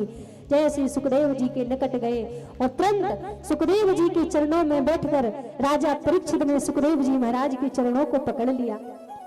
चरणों को पकड़ लिया। इनको लगा कि दिखने में भले ये छोटे से बालक हैं, पर इनकी महिमा को देखकर नहीं लग रहा है कि छोटे से बालक हैं। दिखने में भले ही छोटे हैं पर महिमा इनकी अपार है। और आज राजा परीक्षित सुखदेव जी महाराज के चरणों में बैठ गए। आज वही सुंदर दिव्य छवि हम सब के बीच में पावन सुखदेव जी महाराज की छवि है, राजा परीक्षित की छवि हम सब के बीच में है। महाराज जैसे ही सुखदेव जी राजा परीक्षित के जीवन में आए, गोविंद से मिलाने के लिए, प्रभु से मिलाने के लिए, वैसे ही आइए हम सभी भी मिलकर ठाकुर जी से प्रार्थना करते हैं, हे नाथ हमारे जीवन में भी कोई ऐसा संत आए, हमारे जीवन में भी कोई ऐसा गुरु आए जो हमारी बाह पकड़कर हमें गोविंद से मिला दे। सभी मिलकर प्रार्थना करेंगे भगवान से, दोनों हाथ ऊपर खड़े करके सभी भाव से कहेंगे। बोली सुखदेव जी महाराज की। सबसे पहले हमारे जो मुख्य यजमान जी हैं वो भगवान सुखदेव जी का पूजन करेंगे। इसके बाद आप सभी को भी भगवान के पूजन का अवसर मिलेगा। श्री राधे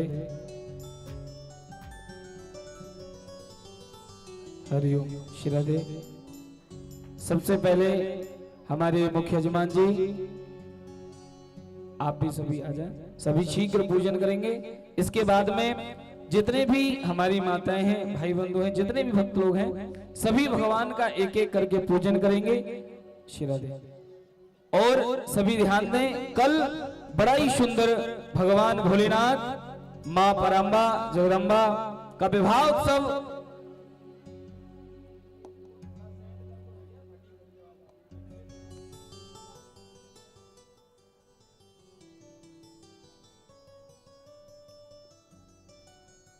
हेलो श्री राधे। एक बार सभी प्रेम से श्री राधे राधे राधे जय राधे राधे राधे राधे राधे। कल बड़ा ही सुंदर भगवान भोलेनाथ और मां पार्वती जी का आप हम सभी बड़े धूमधाम से विवाह उत्सव मनाएंगे। और कल की बड़ी सुंदर झांकी भगवान भोलेनाथ का बड़ा ही सुंदर शिव तांडव भी आप हम सभी बड़े धूमधाम से देखेंगे। श्रीधाम वृंदावन से पधारे हुए हमारे बड़े ही सुंदर कलाकार हैं जो भगवान के भोलेनाथ को आप सभी जिस समय भगवान भोलेनाथ शिव तांडव करते हैं वह भी आप सभी कल बड़े सुंदर दर्शन करेंगे। भगवान का विवाह उत्सव और कल बड़ा सुंदर शिव तांडव का भी आप हम सभी दर्शन करेंगे। पूजन करके हटा दीजिए, पूजन करवा दीजिए, शीघ्र पूजन करके फिर एक एक करके जिन्हें भी पूजन करना है वो एक एक करके आएंगे। पूजन करते हुए अपनी अपनी जगह पर बैठते चलेंगे, उधर से घुमाते हुए इधर से निकालते जाएंगे। संदीप जी शीघ्र करिए।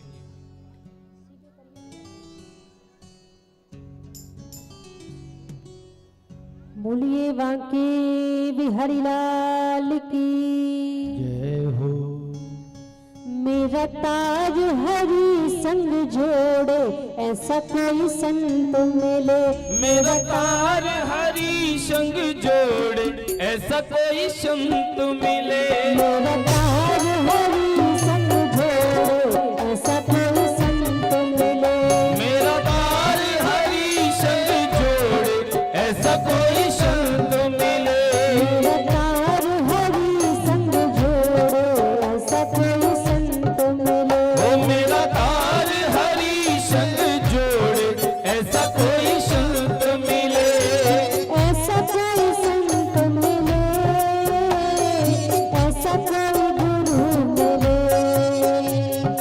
ऐसा कोई संत मिले, ऐसा कोई गुरु मिले।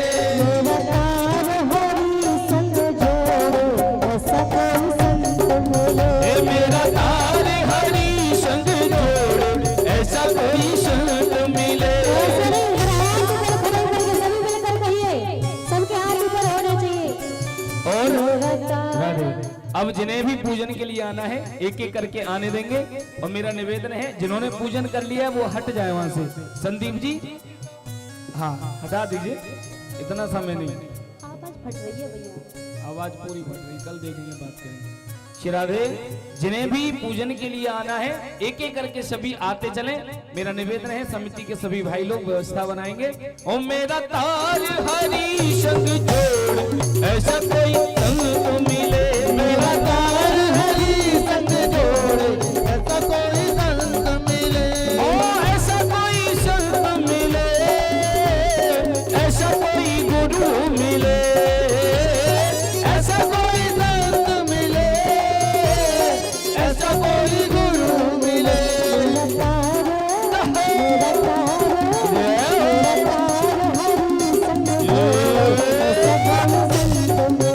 मेरा तार हरि संग जोड़े, ऐसा कोई संत मिले।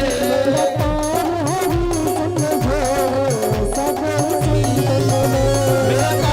हरि संग जोड़े,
सबके हाथ ऊपर होने चाहिए।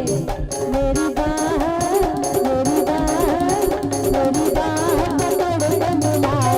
ऐसा कोई संत मिले। मेरी बात पकड़ के मिलाओ, ऐसा कोई संत मिले। मेरा तार हरी संग जोड़ो, ऐसा कोई संत मिले। मेरा तार हरी संग जोड़ो, ऐसा कोई संत मिले। मेरा तार हरी संग जोड़ो, ऐसा कोई संत मिले। मेरे मन के रोके घोड़े, ऐसा कोई संत मिले। मेरे मन का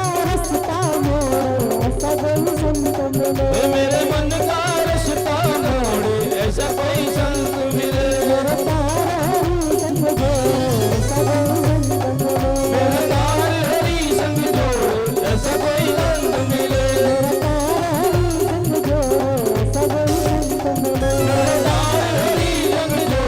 ऐसा कोई संत मिले। भगवान के नाम को गाते हुए और एक एक करके जल्दी जल्दी पूजन करते हुए, एक एक जिन्होंने पूजन कर लिया है वो निकल के जाएंगे। यहाँ खड़े नहीं रहेंगे जिनका पूजन हो गया है, फिर हाथ ऊपर खड़े करके मिलकर सभी भगवान का नाम गाएंगे। जय गोविंद गोविंद गोपाला, जय गोविंद गोविंद गोपाला, जय गोविंद गोविंद गोपाला, जय गोविंद गोविंद गोपाला,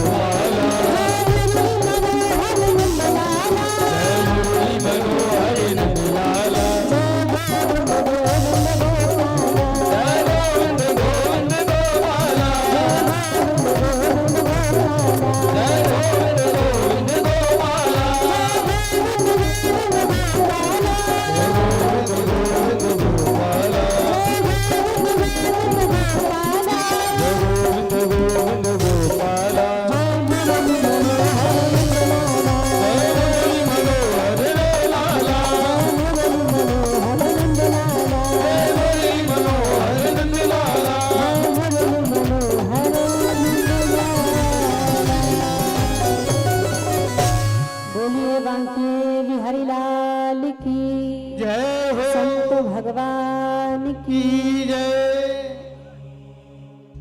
जो रह गए हो पूजन करने से तो 2 मिनट का समय है, जिनको भी आना है जल्दी जल्दी पूजन करने के लिए सभी लोग आ जाएं और बाकी के लोग अपने स्थान पर खड़े हो जाएं। सभी लोग खड़े हो जाएं, बस कुछ ही क्षणों में आरती की ओर चलेंगे, तब तक सभी लोग अपने स्थान पर खड़े हो जाएं।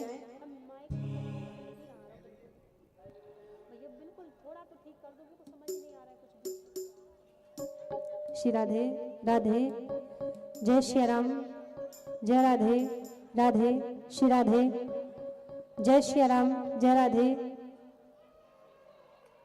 श्री राधे राधे।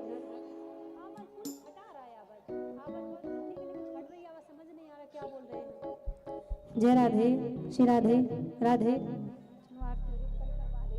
कल करवा देना सही। सभी लोग अपने स्थान पर खड़े हो जाएं और जो रह गए हैं वो जल्दी जल्दी आके पूजन करते रहें। और दोनों हाथ ऊपर खड़े करेंगे, सभी सीधे सीधे हाथ होने चाहिए सबके। और क्या कहना है, दोनों हाथ ऊपर खड़े करके क्या कहना है? याद है किसी को कल क्या बोला था? याद है? नहीं है याद? तो सीधे सीधे हाथ कर लो, हम बता देते हैं। हो मैं तेरे तू, हे मैं तेरे तू, हो मैं तेरे तू, श्री राधा राधा नाम तेरे की गलियन में। तेरे तू श्री राधा राधा नाम तेरे की गलियन में। तेरे तू श्री राधा राधा नाम तेरे की गलियन में। तेरे तू श्री राधा राधा नाम तेरे की गलियन में। ऐसे नहीं, दोनों हाथ उठा करके राधे राधे बोल दो, दोनों हाथ लगे श्री राधे राधे। मैं तेरे तू, मैं तेरे तू, मैं तेरे तू, श्री राधा राधा नाम तेरे की गलियन में। तेरे तू श्री राधा राधा नाम तेरे की गलियन में। तेरे तू श्री राधा राधा नाम तेरे की गलियन में। तेरे तू श्री राधा राधा नाम तेरे की गलियन में। गलियन में, गलियन में, गलियन में, गलियन में, गलियन में, गलियन में, गलियन में, गलियन में, गलियन में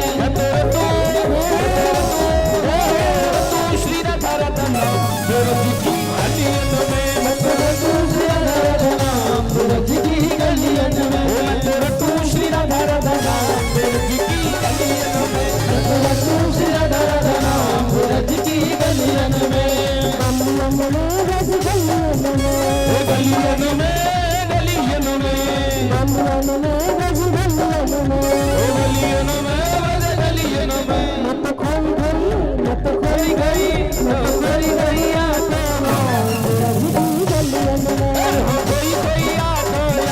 ब्रज की गलियन में। एक बात बताओ, ऐसे ब्रज की गलियों में खो जाओगे? चित्त हट नहीं रहा है, भगवान के नाम में चित्त नहीं लग रहा और कह रहा है कि ब्रज की गलियों में खो जाएंगे। ब्रज की गलियों में खोना इतना आसान नहीं है। ब्रज की गलियों में खोना तन मन की सिद्ध विश्रानी पड़ती है, तब जाकर ब्रज की गलियों में व्यक्ति खोता है। यहाँ तो हाथ ही ऐसे नहीं खुल रहे, ब्रज की गलियों में खोएंगे। शीश में हाथ उठाइए सभी झूमते हुए और नाचते हुए सभी कहेंगे मत रटू मत रटू मत रटू श्री राधा राधा नाम ब्रज की गलियन में मत रटू श्री राधा राधा नाम ब्रज की गलियन में मत रटू श्री राधा राधा नाम ब्रज की गलियन में मत रटू श्री राधा राधा नाम ब्रज की गलियन में गलियन में गलियन में गलियन में ब्रज गलियन में मत खोई मत खोई मत खोई रहुआ थारा ब्रज की गलियन में कोई आ गया ब्रज की गलियन में।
देखो बड़ा प्यारा भाव कहा है, आखिरी लाइन, उसके बाद फिर आरती की ओर चलेंगे सभी। उलझी ब्रज कुंजन में, मन ब्रज की कुंजन में, ब्रज की गलियों में उलझ गया है। उलझी ब्रज कुंजन में, सेवा कुंज अरुण भवन में, सेवा कुंज अरुण भवन में, जीवन की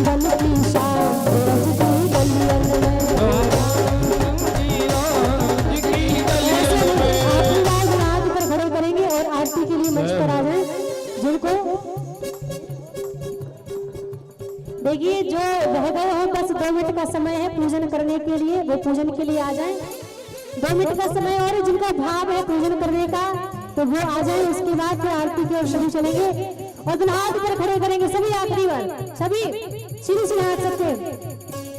मत रतु श्री राधा नाम ब्रज की गलियन में, मत रतु श्री राधा नाम ब्रज की गलियन में, मत रतु श्री राधा नाम ब्रज की गलियन में, मत रतु श्री राधा नाम ब्रज की गलियन में, मन में ब्रज गलियन में, गलियन में, गलियन में, मन में ब्रज गलियन में, गलियन में, गलियन में। मत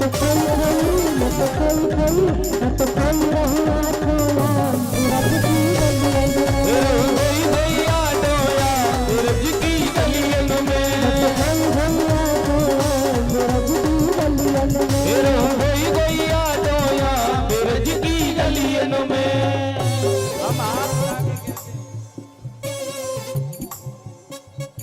एक बार दोनों हाथ उठाइए सभी प्रेम तुलसी राधे राधे। राधे राधे।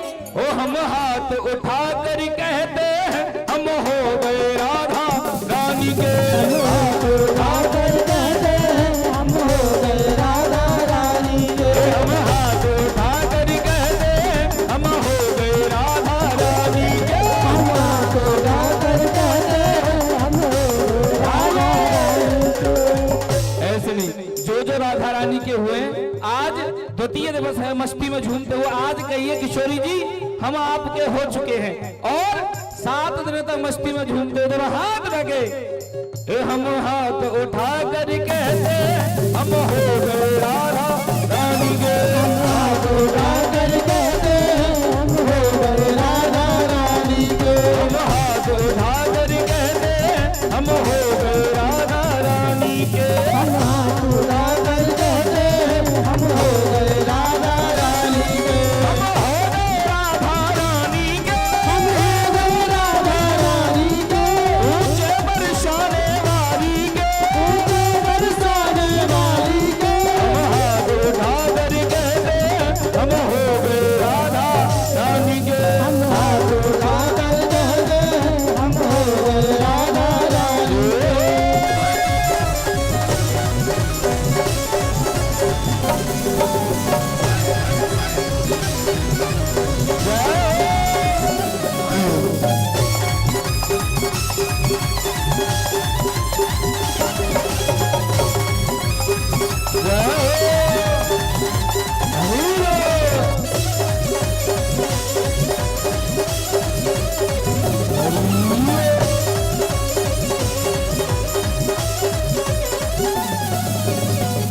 बोली बाके बिहारी लाल की जय। आप सभी भी इधर आ जाइए, जितने भी समिति के लोग हैं सभी आ जाए, यहाँ आगे आ जाइए सभी, वहां नहीं भागा करिए, यहाँ ये सामने।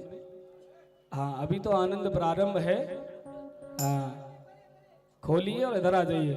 एक बार प्रेम से की राधे राधे राधे राधे। ये आनंद 7 दिन तक नित्य निरंतर ऐसे ही बहता रहेगा और सभी कुछ न कुछ भगवान के लिए प्रसाद के लिए भी लेके आइए, जो भोग लगा के आपको ही प्रसाद रूप में बटा करे, है कि नहीं।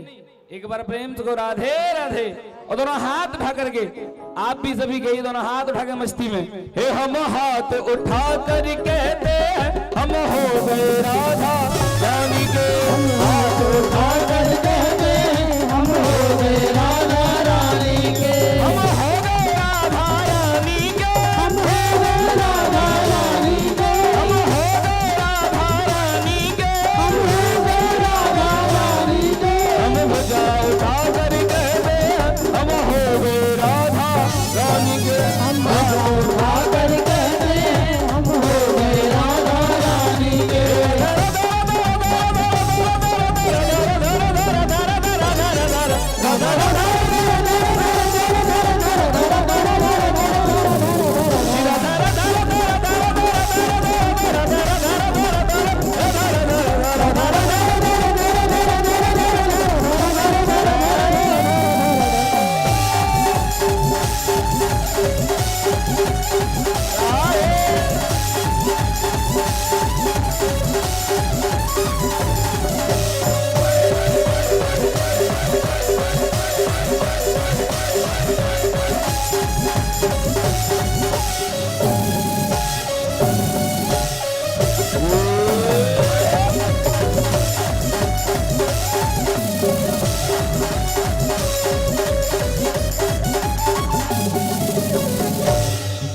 बांके बिहारी लाल की राधा रानी सरकार की हमारे पूज्य महाराज श्री है प्रीतमानंद जी महाराज, वो कहते हैं रस बना रहना चाहिए, इतना भी नहीं दे देना चाहिए कल बेचारा ये कहे कि आना ही नहीं, तो रस बना रहना चाहिए। आ जाइए आरती की तरफ चलिए एक बार प्रेम से संत भगवान की, सदगुरु भगवान की आइए अब आरती की तरफ चलते हैं। कल की बड़ी विशेष सुंदर झांकी आप हम सभी भगवान भोलेनाथ का विवाह उत्सव और शिव तांडव बड़े ही धूमधाम से मनाएंगे। आरती के लिए खड़े हो जाएं सभी, आरती देंगे हमारे आचार्य जी।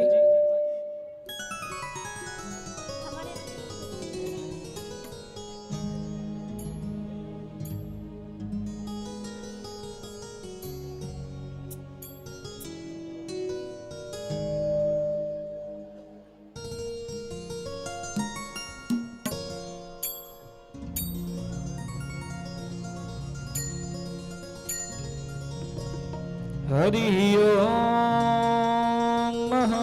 चंद्रमा मनसो जात चक्षुः सूर्यो अजायत श्रोत्रा द्वादश प्राण समुखगणे न जायतः मन में बसा के तेरी मूर्ति उतारूं मैं भगवन तेरी आरती, मन में बसा के तेरी मूर्ति उतारूं मैं भगवन तेरी आरती, मन में बसा कर तेरी मूर्ति उतारूं मैं भगवन तेरी आरती, मन में बसा कर तेरी मूर्ति उतारूं मैं भगवन तेरी आरती, उतारूं मैं भगवन तेरी आरती, उतारूं मैं भगवन तेरी आरती, करुणा करो कष्ट हरो ज्ञान दो भगवान, भव में फंसी नाव मेरी तार दो भगवान, करुणा करो कष्ट हरो ज्ञान दो भगवान, भव में फंसी नाव मेरी तार दो भगवान,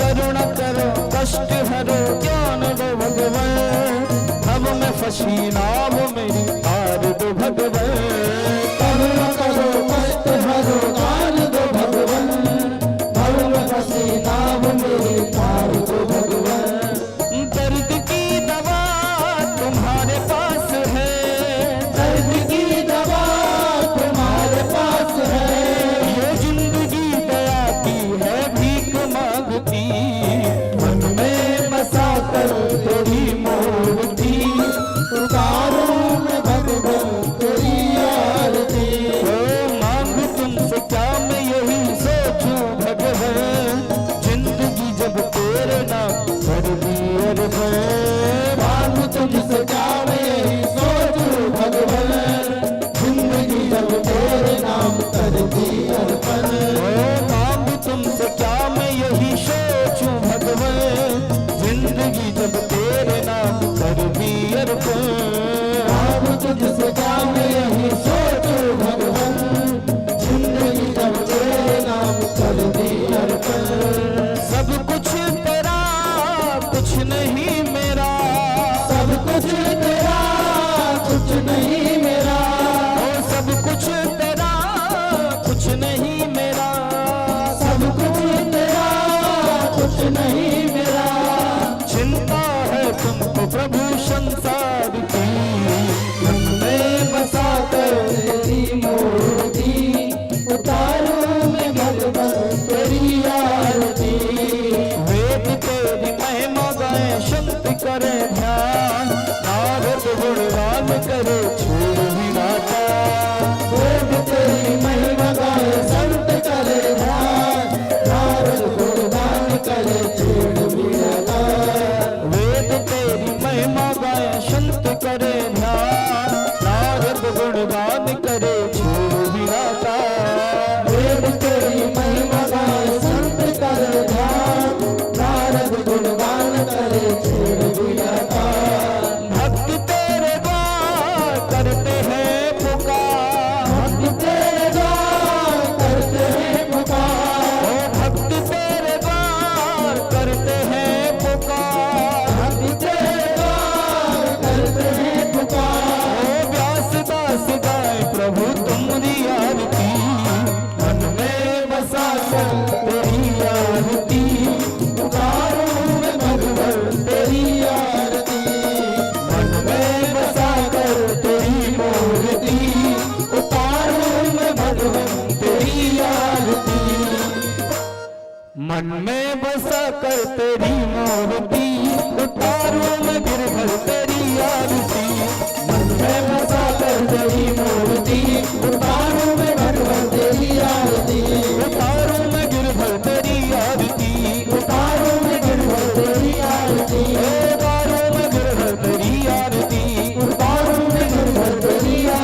दोनों हाथ उठा के महामंत्र के साथ में आज की कथा विश्राम। दोनों हाथ उठा के सभी महामंत्र गाएंगे। सभी दोनों हाथ उठाएं। ओ हरे कृष्णा कृष्णा कृष्णा हरे हरे, हरे राम राम राम हरे हरे, हरे कृष्णा कृष्णा कृष्णा हरे हरे, हरे राम राम राम हरे हरे, हरे कृष्णा कृष्णा कृष्णा हरे हरे,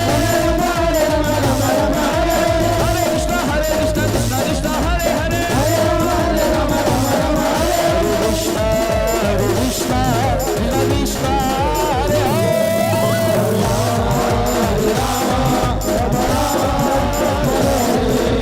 कृष्णा कृष्णा कृष्णा हरे हरे, हरे राम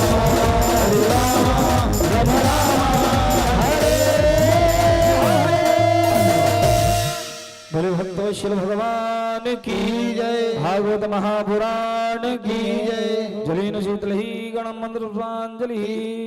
हरि ओम महादग्नेन जगमय जंत देवस्थान धर्माण प्रधान नाथन्नादे हनाकम हेमा